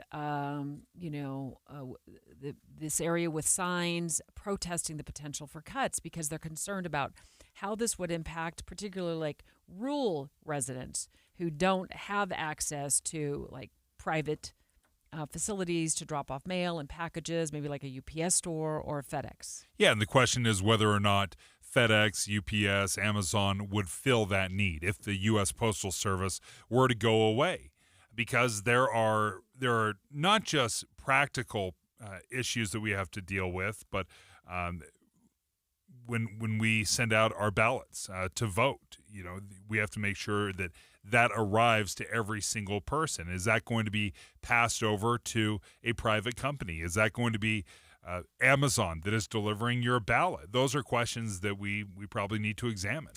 In fact, State Senator Nate Bluen, who was at the protest yesterday, during the show, specifically brought that up first and foremost. What about mail-in ballots? The fact that we use the Postal Service for our mail ballots. And if that goes away, if we undermine additional trust in that sort of service, we've seen attacks on vote by mail at the legislature. We have seen mistrust cast on the Postal Service as far as ballot delivery goes. I think that could be a real concern if we turn that over to a privatized company that, potentially has political interests, like we're seeing with some of the folks that Donald Trump has brought into his administration recently. But what is fascinating about the U.S. Postal Service and whether or not we need the U.S. Postal Service is we have several companies, FedEx, UPS, Amazon, who have done the job of the U.S. Postal Service. They are competing with the U.S. Postal Service. What's difficult about that is they don't need to make a profit. The U.S. Postal Service works at a $10 billion a year loss. That is something that UPS, FedEx, Amazon, whoever it might be, they don't get subsidized by the U.S. taxpayer. So it is an awkward relationship where the U.S. government is directly competing with private companies. I want to make it clear, though, we don't know of any specifics with this particular concern that the mail workers are protesting. But there is this potential, it's being talked about, of privatization of the U.S. Postal Service, like pushing it over to a private company. And one of the signs I saw being held up out there was it said the post office belongs to the people, not the billionaires. This is Derek Miller speaking on business. When you fill a glass of water, do you think about where it came from, how far it traveled, or what it took to get there? The staff at Central Utah Water Conservancy District does, ensuring clean water for all Utahns. General Manager Gene Shawcroft joins us with more. Water is essential for life, and its availability requires careful planning long before it's needed in a community. Central Utah Water's mission is to develop, conserve, and deliver clean water to customers across 7 counties. We manage more than 180 miles of canals, tunnels, and pipelines, treating over 100 million gallons of water daily. Much of our infrastructure is underground, but reservoirs visibly store water for future needs. We are constantly monitoring the environment, preparing for extreme weather scenarios that may impact water supplies. With 62% of Utah's population living in our service area, our commitment is to provide a reliable, safe water supply both now and for future generations. We are dedicated to managing resources sustainably, ensuring communities can rely on us for clean, accessible water. Our priority is to create solutions that will serve the needs of our growing communities for years to come. The Central Utah Water Conservancy District helps protect groundwater for communities, farms, and businesses. Through education, conservation, and responsible regulation, they ensure a sustainable water supply that supports Utah's economy and future growth. I'm Derek Miller with the Salt Lake Chamber, speaking on business. Hi, Susan. We haven't seen or heard from you. Cold. We would like to locate Joyce. The mysteries that made podcast history Cherie Warren disappeared. are now together for free at kslpodcasts.com. I'm Dave Cawley, the host of Cold. Join me for Season 1, The Susan Powell Case Files, Season 2, Justice for Joyce, and Season 3, The Search for Cherie. Listen anytime for free at kslpodcasts.com or wherever you get your podcasts. Dave, and Dujanovic. Well, it took, 14 seasons? But BYU is back in the Sweet 16. I'm thrilled for you, Dave, that your team is They're going to play Thursday. They're in the Sweet 16. The Sweet 16 is the magic round. Like, that's what everyone hopes for. It's one thing to get into the NCAA tournament. That's fantastic news. But BYU fans remember Sweet 16. That's the key. And you look back, this was going back to Jimmer's days. You know, the best basketball player on the planet for college basketball was Jimmer Fredette, and the entire nation was watching this unfold, and it was a great run, but it ended in the Sweet 16. So this is a massive deal for first-year coach Kevin Young and this basketball team. Okay, but what did you think? I didn't watch the whole game because I was out celebrating my birthday. And thanks again for wishing me happy birthday this morning. But when I clicked on the final score and I saw, would they win by 2 points? Yeah. I was like, oh my gosh. The Cougars fans must have gone wild during that game. They were blowing this big lead in the final couple of minutes, and I am just chewing through fingernails. Yeah, of course they were. Mitch Harper, BYU insider, what were you thinking in those final moments? Oh, I thought it was going to get real dicey there at the end there. It was getting real nerve-wracking for BYU, but I think that what's shown up from this BYU team, and it's become a calling card for them, is that they're just mentally tough. Usually BYU teams in those spots, you think the worst is going to happen. It's going to be a meltdown of Yeah. epic proportions, but they were tough, and they got the defensive stand in a game that was high-powered offense. The defense won the day at the end, and I think that was it was a big win for BYU, and it was a moment that for Kevin Young in year one to get to the Sweet 16 is a pretty big deal. Yeah, I saw your tweet. Oh, I'm sorry, Dave was going to say something. Mitch, I saw your tweet. As soon as I saw that they won, I went over to Twitter and checked out, and I saw your tweet said something like year one for Coach Young. I mean, that's phenomenal.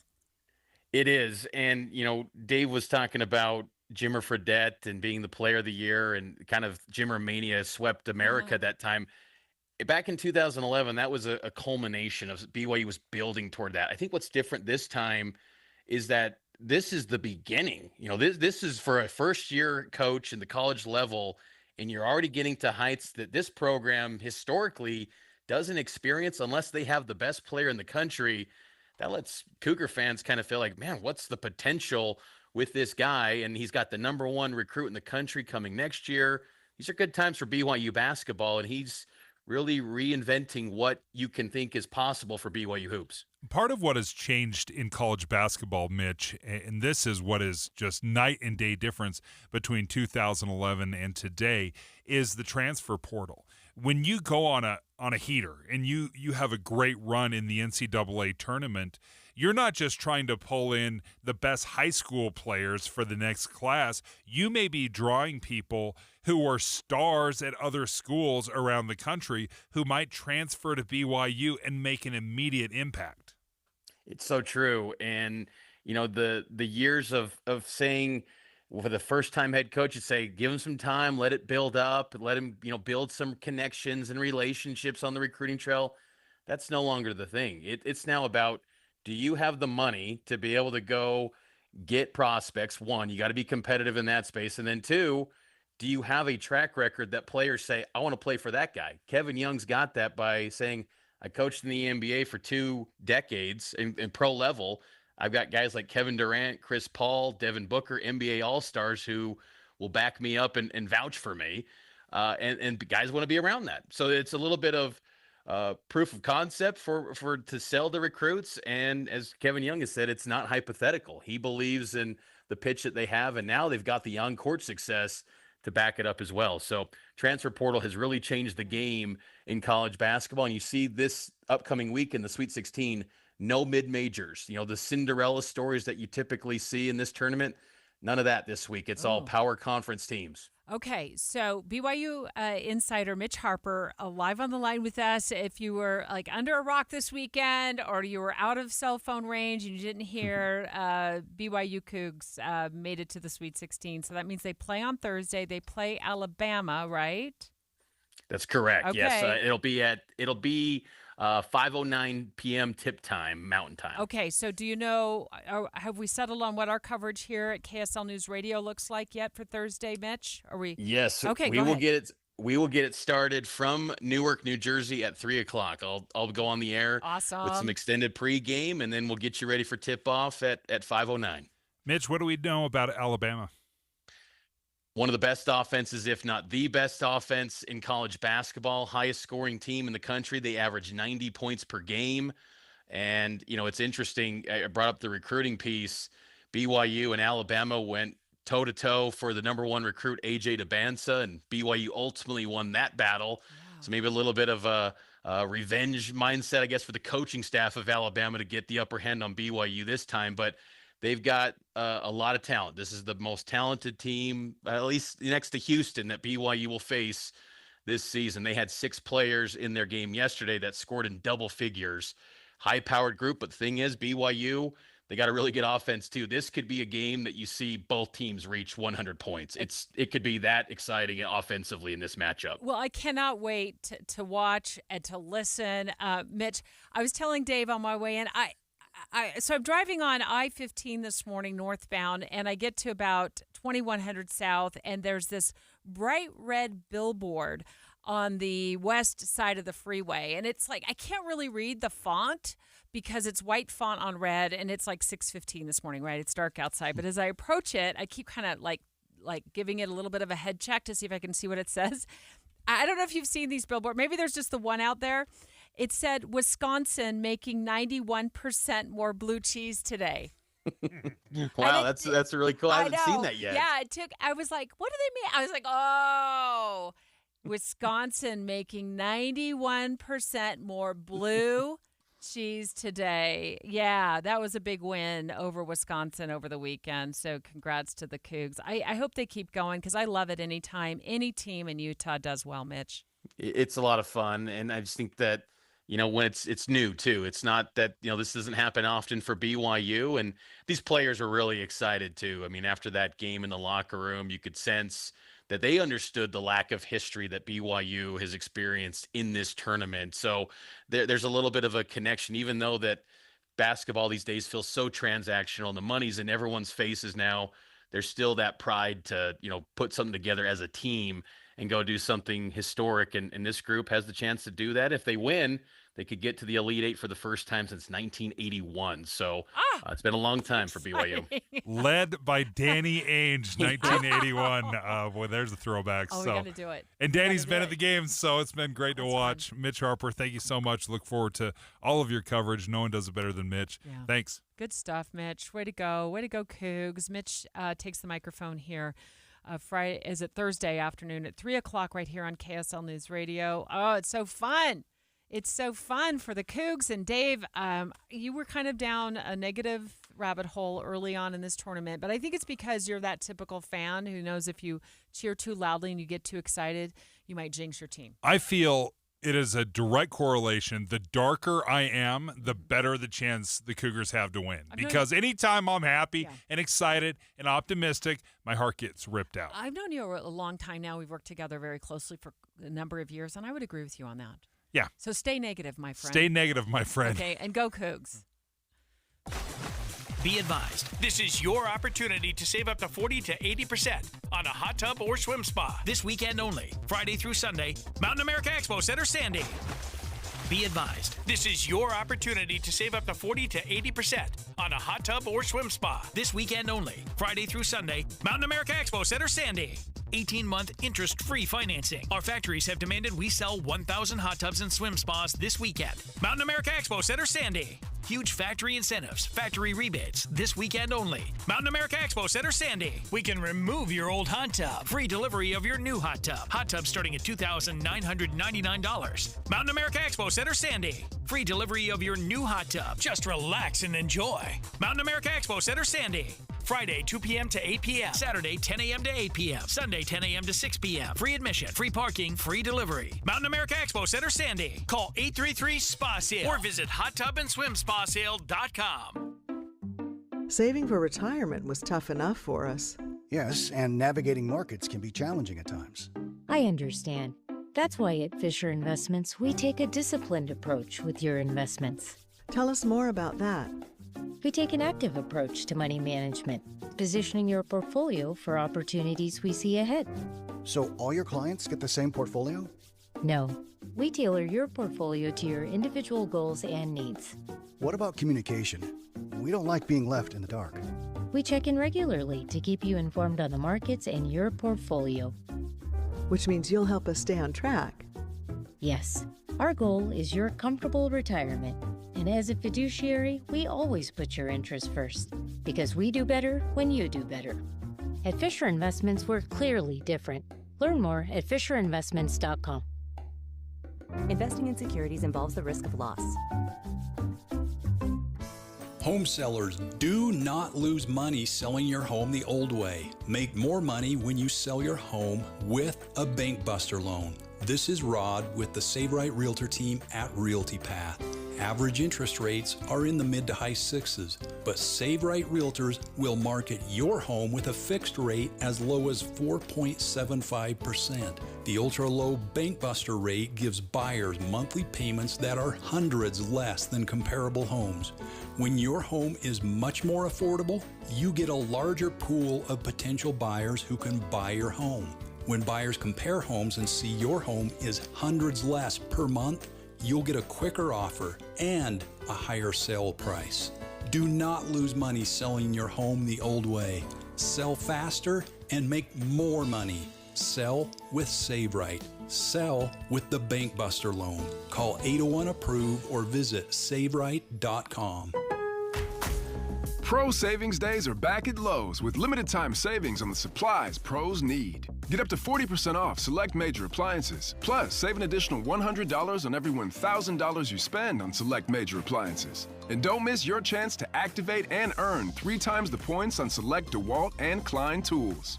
Lowe's, we help, you save. Valid through 3/28. Selection varies by location. While supplies last. See associate or Lowe's.com for more details on qualifying items. If you love to travel, Capital One has a rewards credit card that's perfect for you. With the Capital One Venture X card, you earn unlimited double miles on everything you buy. Plus, you get premium benefits at a collection of luxury hotels when you book on Capital One Travel. And with Venture X, you get access to over 1,000 airport lounges worldwide.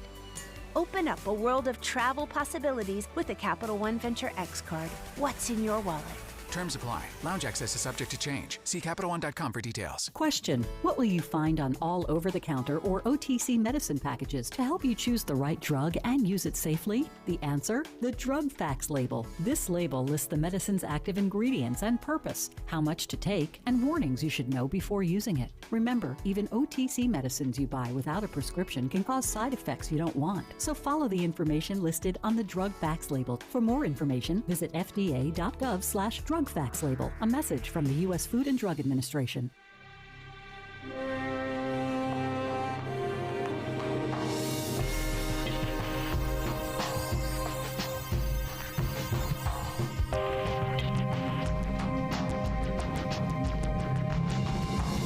KSL FM Midvale. KSL Salt Lake City. From the KSL Common Spirit Health Studios, this is KSL News Radio. Utah's news, traffic, and weather station. Good afternoon. KSL News Time is 12 o'clock noon. This is Utah's Noon News. I'm Maria Shaleos. KSL's top story. 3 federal buildings in Utah that the government was planning on selling off as part of federal cuts might not be on that chopping block anymore. KSL News Radio's Adam Small has the story. The 3 buildings are in Ogden, Salt Lake City, and St. George, but now those buildings are no longer on the government's list. But still, that could change, and it adds more question marks to an already difficult situation happening with IRS workers in Ogden after they were ordered to return to the office recently. We have people teleworking in hallways at the IRS. In conference rooms. That's National Treasury Employees Union Local Chapter President Robert Lawrence, who represents the IRS workers. The federal government declined my interview request, but told me in a statement they are focused on reducing the burden on taxpayers while also enabling agencies to keep doing their jobs. Adam Small, KSL News Radio. KSL's top national stories. The Trump administration is asking the Supreme Court to put a pause on the ruling that ordered the rehiring of thousands of federal workers. Those 16,000 or so probationary workers were part of the mass layoff, so the federal government could cut costs. The emergency appeal argues the judge can't force the executive branch to rehire them, but a judge has already stated that the firings didn't follow the federal law. Other national stories KSL is following this hour. The Trump administration is considering an arrangement with the Internal Revenue Service that would make tax information available to law enforcement agencies who want to carry out mass deportations. The arrangement isn't finalized yet, but sources tell ABC News that it would help ICE agents track down undocumented immigrants. ABC News immigration reporter Armando Garcia explained. This is a pretty big deal, in part because the federal tax code actually limits the kind of information that can be shared with law enforcement agencies, but also if you're an undocumented immigrant who's been filing taxes for years, you're now considering whether or not you should continue to do so. This could also lead to billions of dollars lost in tax revenue and may be illegal. The Trump administration is also challenging a court order by a federal judge aiming to halt the deportation of Venezuelan immigrants to El Salvador. A D.C. appeals court, is hearing that case today. Judge James Boasberg was not followed by Trump administration officials. The Trump administration claimed it was justified deporting the migrants because of gang affiliations and due to a centuries-old law called the Alien Enemies Act. But there are questions as to whether all of the migrants have criminal records. ABC's Karen Travers has more. On Friday, I asked the president whether he believes he has the authority to do that, round them up, deport them, and then not show the evidence that the courts have been asking for. The president said yes, that's what the law says, and that is what the country has asked for, and that's what's required to do right now. The hundreds of migrants are at a prison in El Salvador known for its harsh conditions. A majority of Utah Republicans are okay with the state's alternative path to the primary election. KSL News Radio's Alexandria Bonilla has more. Currently, a candidate can get on the ballot by collecting signatures or winning a majority of votes at the GOP caucus. A new study by Count My Vote shows that Utahns like it this way. But 12% of voters believe whoever wins at convention should be the only candidate for the party.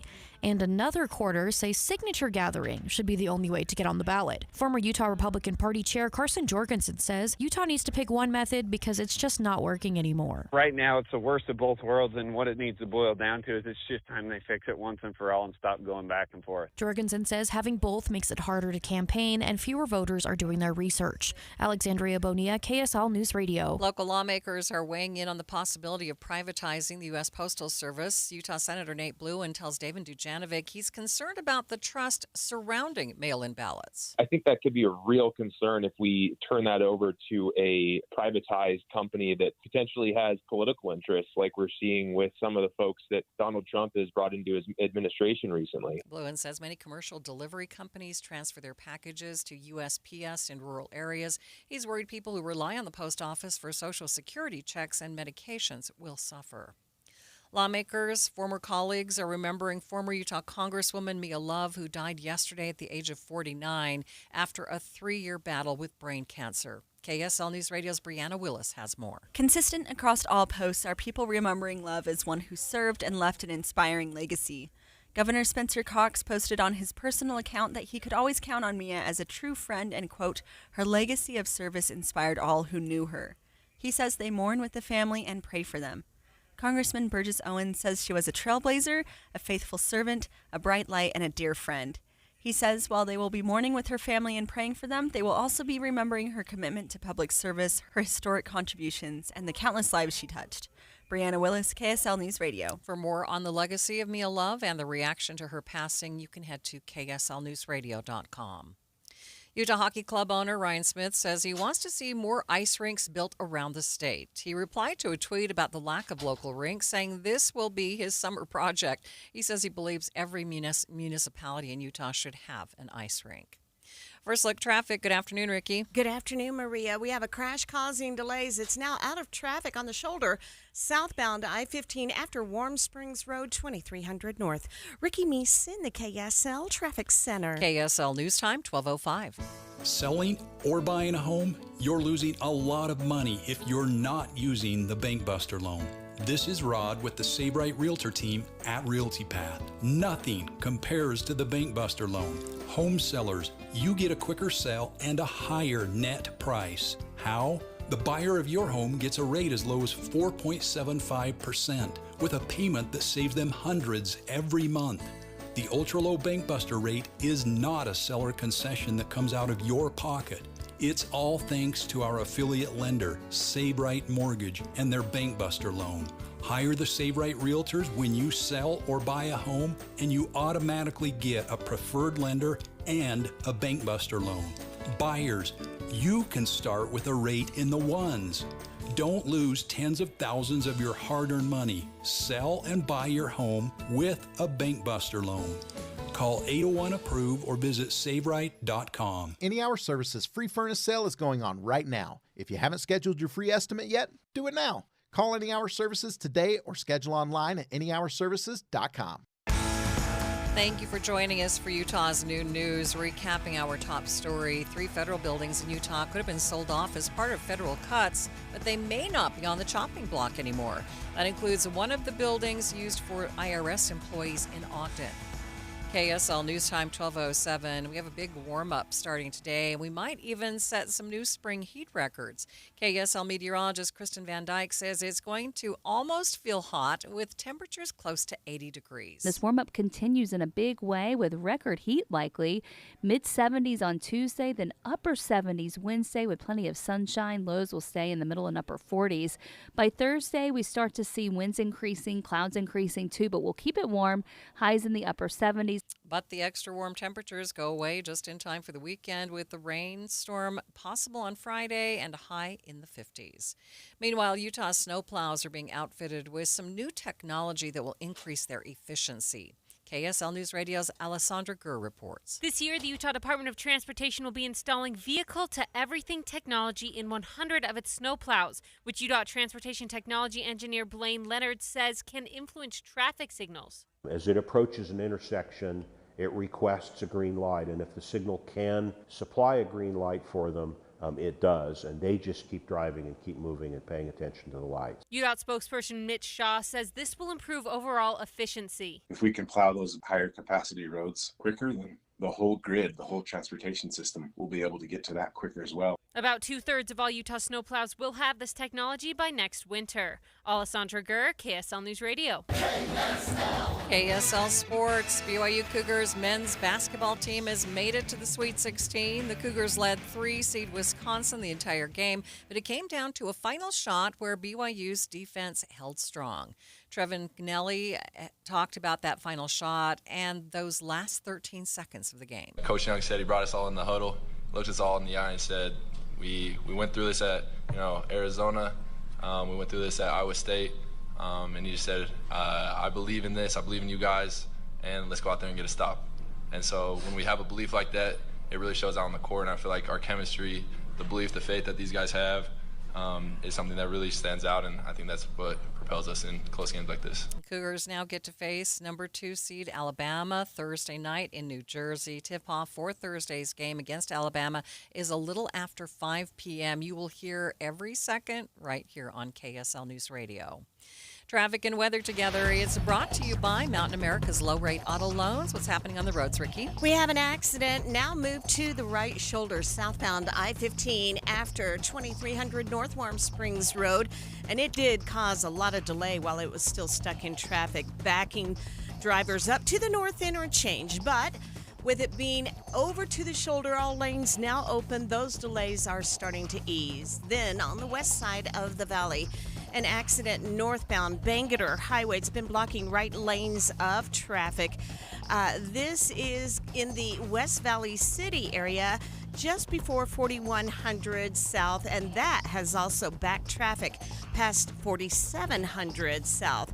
Now, we're seeing a nice clear drive on I-15 in Utah County, but in Weber County, we did have a crash at the ramp from from southbound I-15 at Riverdale Road. It was on the ramp. It's now been moved out of traffic, and no other problems from that earlier accident. Whipple Service Champions, your cooling, heating, plumbing, drains, and electrical specialist. Whipple that away. Ricky Meese in the KSL Traffic Center. Around lunchtime, temperatures were near 60 degrees, so we're on track to peak in the mid to upper 60s this afternoon. That's about 10 degrees warmer than how things were yesterday, and it's also about 10 degrees above normal. We'll be in the low 70s tomorrow, then we have record-breaking temperatures in the forecast Wednesday with highs in the upper 70s. From the KSL Weather Center, I'm Devin Mashuli. We've already passed that 60-degree mark. 61 degrees, a lot of sunshine in downtown Salt Lake City. Coming up on Utah's New News, reaction continues to roll in on the death of former Congress member Mia Love. We talked to former Governor Gary Herbert about the legacy she leaves here in Utah. That's coming up, streaming live at KSLNewsRadio.com and on the app for KSL News Radio. We are Utah's news, traffic, and weather station. You know, when it comes to losing weight, it's just as important to maintain that weight loss as it is to take it off. And it's another reason that I just love Salt Lake City Fat Loss, because not only did they help me take off the 40 pounds, but they're helping me maintain that weight as well. They just don't abandon you after you're done with that phase where you're really eliminating things in your diet. They want to make sure that you can keep that weight off for good. Now, I've been in maintenance for a few weeks now. And, like I said, I lost 40 pounds. And the thing I love about this diet is, number one, you lose the weight very quickly because it's burning off that stored fat on your belly and boosts up your metabolism, so pretty much resets it so you can keep that weight off for good. And then they have a great maintenance plan, a great app that keeps you accountable. Right now, you can save $200 off with their spring special. All you need to do is go to slcfatloss.com to learn more, or you can call them at 801-450-1882.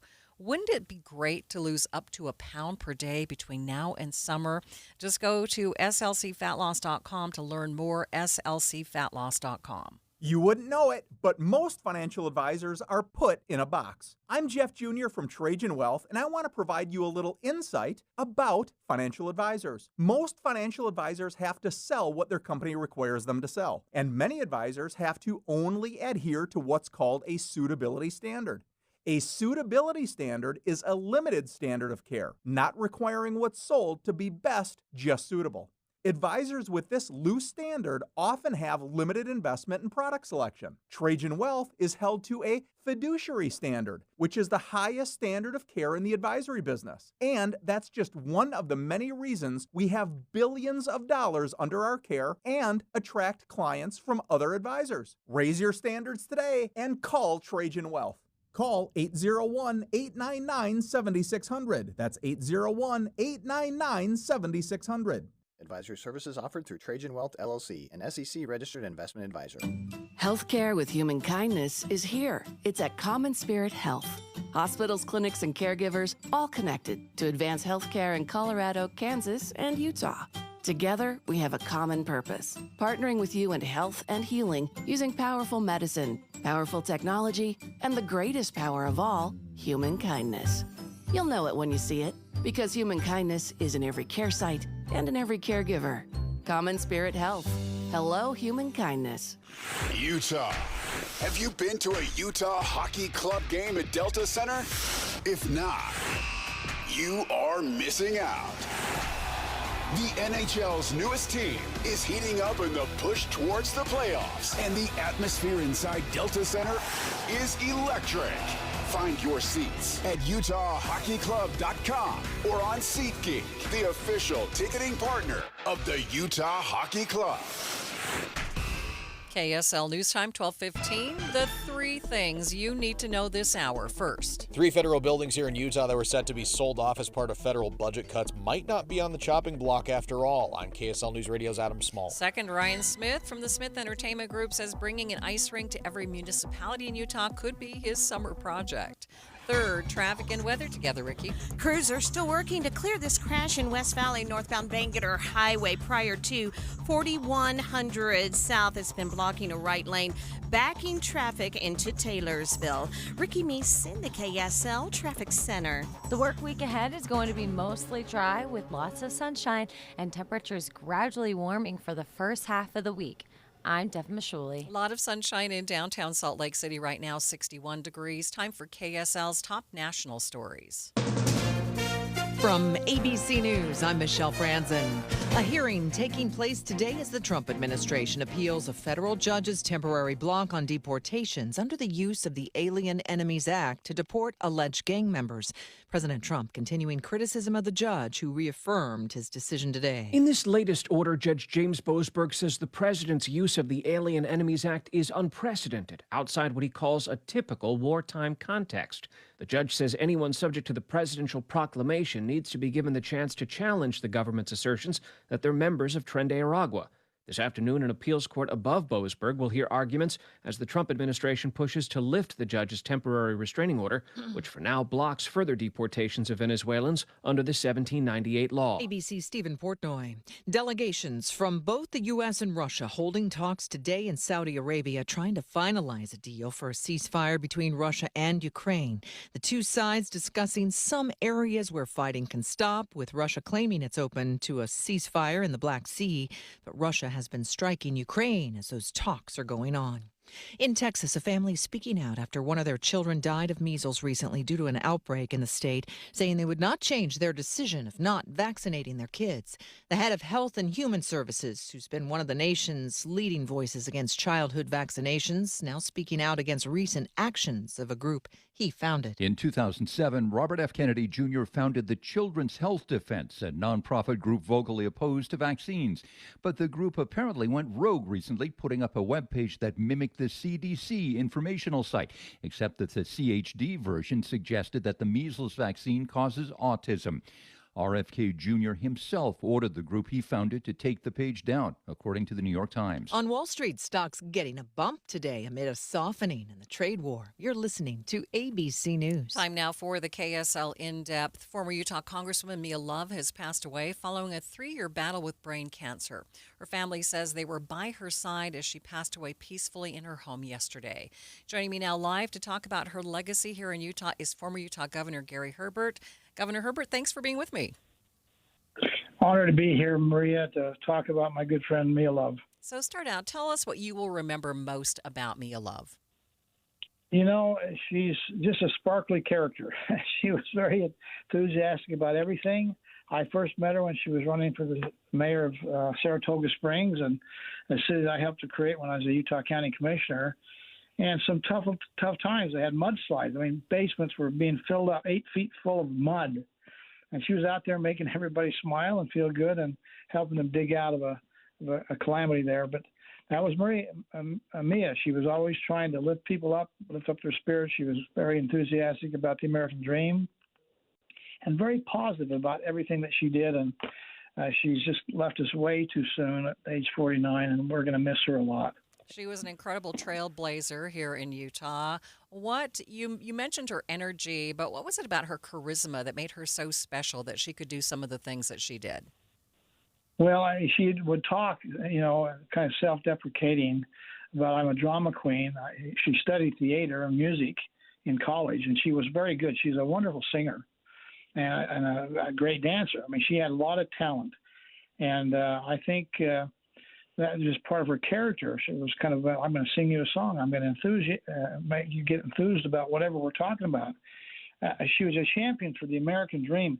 I know that she put the thing in the Deseret News, I think, on her living wish, not her dying wish, but her living wish. And she talked about her background and her roots and her parents coming from Haiti. And she really had a great appreciation because she lived the American dream for what the potential of America is and was.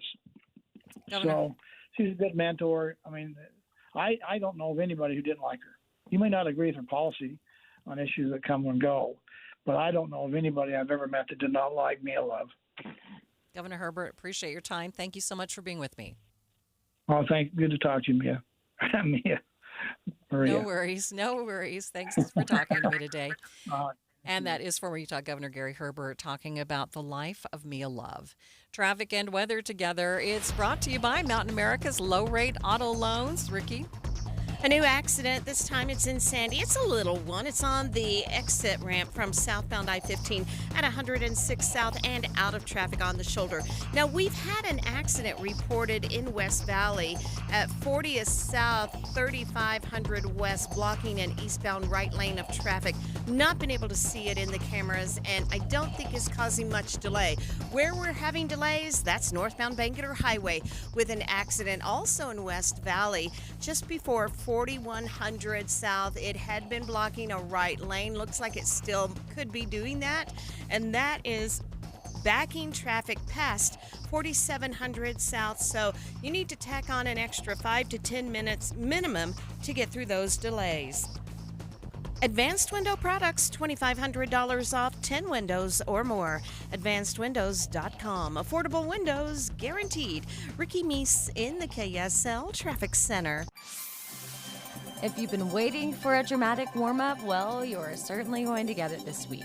We will be in the mid to upper 60s this afternoon with mostly sunny skies. We'll keep the sunshine on Tuesday and Wednesday. Temperatures Tuesday in the low 70s. Afternoon highs Wednesday and Thursday in the upper 70s, pretty close to 80. I wouldn't be surprised if a few spots hit that mark. Then temperatures will drop close to 20 degrees between Thursday and Friday, thanks to a cold front. From the KSL Weather Center, I'm Dev Misholi. A lot of sunshine in downtown Salt Lake City, 61 degrees, and the 7-day forecast is brought to you by Performance Automotive Bountiful.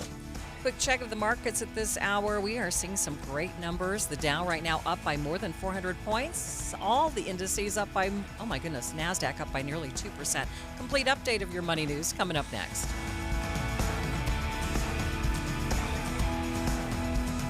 Are you in search of a fulfilling career where you can work on a team that provides you room to grow, learn, and thrive every day? Focus Engineering and Surveying is looking for individuals to join their team who take pride in the customer service they provide and have a passion for their clients to be successful. No experience in engineering, CAD design, or surveying? No problem. Focus will train those who fit their team culture for rewarding careers in surveying and CAD design. If you can align with the core ideology and the Focus team culture, if you're internally driven, team-oriented, client-focused, and love personal development and growth, Focus Engineering and Surveying is the place for you. Enjoy a positive work environment and paid internship opportunities, plus fantastic benefits like great health care with 80% employer-paid premium and HSA matched up to $200 per month, 401k, vacation, even annual performance bonuses. Start your journey towards your new and fulfilling career. Apply now at FocusUtah.com. That's FocusUtah.com. At Fisher Investments, we may seem like other money managers, but we're different. What makes you so different than the rest of us? We ensure clients receive unparalleled service at every step of the relationship. Tell me more. Our investment counselors focus on service over sales, prioritizing clients' needs. How do you make money? We don't sell any commission-based products. We have a simple management fee based on the value of our client's portfolio. So we do better when our clients do better. What about client portfolios? We get to know each client, their finances, family, health, lifestyle, and more, and then we tailor a portfolio based on their specific goals and needs. Your clients really come first then, huh? Yes, we make them a top priority. Our goal is helping them achieve a comfortable retirement. Wow, maybe we are different. At Fisher Investments, we're clearly different. Learn more at FisherInvestments.com. Investing in securities involves the risk of loss. Take advantage of Yes Heating, Air Conditioning, Plumbing, and Electric's $99 or it's free mainline drain clearing special. That's right, $99 or it's free. Feel secure knowing the trusted professionals at Yes guarantee that if we can't clear it, you don't pay for it. Whether it's a small clog or a larger mainline sewer drain issue, the experienced technicians at Yes are ready to solve all of your drain problems. Call now or visit theyesmancan.com for details, terms, and conditions. Start a new Easter tradition with your family. We joyfully proclaim that because God so loves us, He sends His Son. Experience Kurt Bester and Jenny Oakes Bakers. The Redeemer, music on the life of Jesus the Christ. March 31st at Abravanel Hall. Save 25% on remaining seats using code RISEN25. Tickets at JennyOakesBaker.com.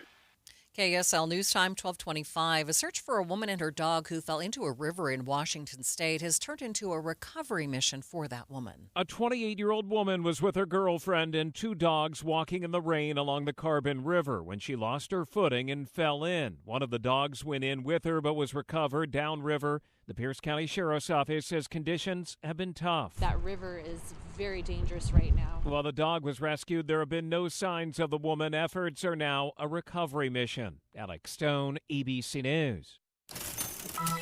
Watching Utah's money, the mini canvas tote bags are coming back to Trader Joe's. The bags were insanely popular when they first launched in 2024, becoming viral instantly. They're selling for hundreds of dollars on sites like Facebook Marketplace and eBay, but you can get it for $2.99 when they come back next month. Springville, Utah will get $49,000 from the T-Mobile Hometown Grant for downtown art revitalization. It'll be used to install art loops, an interactive public art experience connecting the Springville Museum of Art, the library, and the Civic Center. Thousands of bottles of liquid Benadryl are being recalled for not having child-resistant packaging. U.S. Consumer Product Safety Commission says they legally have to be child-proof under the Poison Provision Packaging Act. And taking a look at your money at this moment, the Dow is up nearly 400 points, nearly a full percent, sitting at 42,390. S&P 500 up by 78. The NASDAQ up by nearly 2%, up 348 points. The latest Disney movie took the top spot at the box office over the weekend. This weekend's box office numbers might spell trouble for the Snow White remake. Or maybe not. Magic mirror on the wall. Who is the fairest of them all? The live-action adaptation of Walt Disney's first full-length animated feature landed in the top spot with an unremarkable $43 million. That's a sizable debut, but nowhere near the numbers generated by Beauty and the Beast or The Lion King. And it's even below Dumbo, a low bar in the live-action remake genre. Did I frighten you? However, if this film has legs like December's Mufasa, it could do well in the long run. Who's the suspect? Your wife. Steven Soderbergh's spy thriller Black Bag climbed to the number 2 spot with $4.4 million, an excellent hold for the adult-centric drama. We're on the brink of war. I can't trust anyone. Disney's other contender, Captain America Brave New World, jumped up into 3rd place with $4.1 million. There's some staying power for this comic book film that has finally cracked $400 million worldwide. I'm Kevin Carr. This is Christian Staples with Arctic Spas. Summer is coming and your family wants to enjoy water in an Arctic Spa all-weather pool. Some people call them swim spas, but we call them all-weather pools because it's like a swimming pool that you can use all year long. My family has a tradition of hanging out in our all-weather pool and watching the neighborhood fireworks on New Year's Eve. You can create that family fun time right now with an Arctic Spa all-weather pool in just 2 days for installation. All the fun without the hassle of pool maintenance. Add in our automatic saltwater system to make it even more comfortable and more convenient. With 8 different models with different jet packages and options, specifically designed for Utah's hot summers and cold winters, we have the perfect all-weather pool for you no matter your budget. Come see the Arctic Spa all-weather pools at one of our Arctic Spa stores covering all of Utah in Salt Lake, American Fork, or St. George, and online at arcticspasutah.com. Arctic Spas, the only spa built for Utah's harsh climate. Join KSL and the movie show this Friday 10 to 1 at the Salt Lake NPS store, 1600 Empire Road in Salt Lake City, npsstore.com. Traffic and weather together. It's brought to you by Mountain America's low-rate auto loans. Here's Ricky Meese. Back to a delay-free drive on all the Valley freeways, including north and southbound I-15 between Ogden and Provo. We still have the cleanup and delays of a crash on northbound Banketer Highway in West Valley. This is just before 4100 South. It's been blocking a right lane and backing traffic to 4700 South Taylorsville. Ricky Meese in the KSL Traffic Center. Temperatures are on track this afternoon to peak in the mid to upper 60s along the Wasatch Front. We have mostly sunny skies out there, really just a few clouds right around the mountaintops, but still plenty of sunshine and such a beautiful start to the work week. We're going to continue to warm up. We have the low 70s for highs tomorrow, then upper 70s Wednesday and Thursday. From the KSL Weather Center, I'm Deb Mashuli. Just a great day to grab your lunch and eat outside. Right now, 61 downtown. You're listening to Utah's New News with Maria Chaleos on KSL News Radio, 102.7 FM and 1160 AM. Good afternoon. KSL News Time, 1230. KSL's top story this hour. Brant County has the highest number of domestic violence cases in the state. KSL News Radio's Eric Cabrera is live with us to explain what's being done to change that. Eric? Maria, Grand County has held this grim record since 2013, and there have been some high-profile cases along the way, notably the Moab traffic stop involving Gabby Petito. These troubling statistics helped land Grand County a spot in a special national program aimed at tackling domestic violence. The Institute for Community Coordinated Response picked Grand County as one of just 4 counties in the entire U.S. to participate in their year-long initiative. The program involves site visits, case reviews, policy assessments, and quarterly training sessions, all designed to improve the way the legal system and victim advocates handle these cases. Moab police led the application process knowing it was a crucial step in improving their response to domestic violence. They'll be working closely with the Grand County Attorney's Office and Seahaven Family Crisis Center to take charge of the program locally. In 2024, Moab police handled 103 domestic violence cases. That's 4 times the state average, according to a Utah State University report. Reporting live, Eric Cabrera, KSL News Radio. Unified Police have just identified a Hillcrest High School student who was killed in a crash over the weekend. 16-year-old Elijah Exodus Bustamante Martinez was killed when he swerved to avoid another car, but then crashed into the back of a parked semi-truck. He died at the scene. His family spoke with KSL TV reporters, telling them he will be missed and recounting how he wanted to be remembered. If you ever feel like you're down, you ever feel like you're not doing well as a person, that you think about me and you think about your goals and you push forward. Meanwhile, 19-year-old Donnie Gabriel Castro Hernandez was taken to the hospital in critical condition. He is currently stable. Salt Lake City police are defending their officers after one of them shot a dog outside a convenience store yesterday. KSL News Radio's Adam Small has more. This happened very early yesterday morning outside of a 7-Eleven on North Temple. The video shows officers responding to a trespassing call involving a large group of people. As they're walking up, you can see a white dog lunge at and bite one of the officers. Get your dog or I'm gonna shoot it. A few moments later, the dog ends up lunging at another officer. Then the officer who was bit fires his weapon. 143 shots fired. We had to shoot the dog. The dog later had to be euthanized, but police say his owner was given a private moment with him later. Nobody was arrested or cited. Adam Small, KSL News Radio. 2 people are in serious condition after a shooting at a house party in West Valley City. One is said to have life-threatening injuries. Police say it happened early yesterday morning near 3100 Timuron Drive, and when they tried interviewing other partygoers, most were uncooperative. A 24-year-old man was arrested and booked into the Salt Lake County Jail. KSL's top national stories.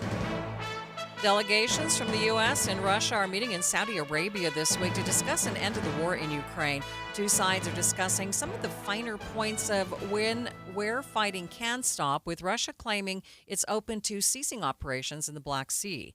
ABC's Patrick Reevell has more. The White House in general has been extremely bullish about its push towards peace, saying that they believe a full ceasefire can come in the coming weeks, and they say that these sorts of confidence-building measures that they're trying to establish now through things like this pause in the Black Sea can help reach that. But I think it's important to say that right now the messaging from the Kremlin does not suggest that this is going to be a quick process. However, Russia continued striking Ukraine as talks were going on. The most recent injured 74 people.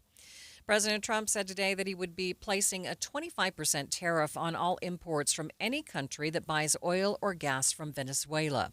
ABC News White House correspondent Karen Travers has the latest. President Trump writes on social media that Venezuela has been, quote, very hostile to the U.S. and accused that country of purposefully sending tens of thousands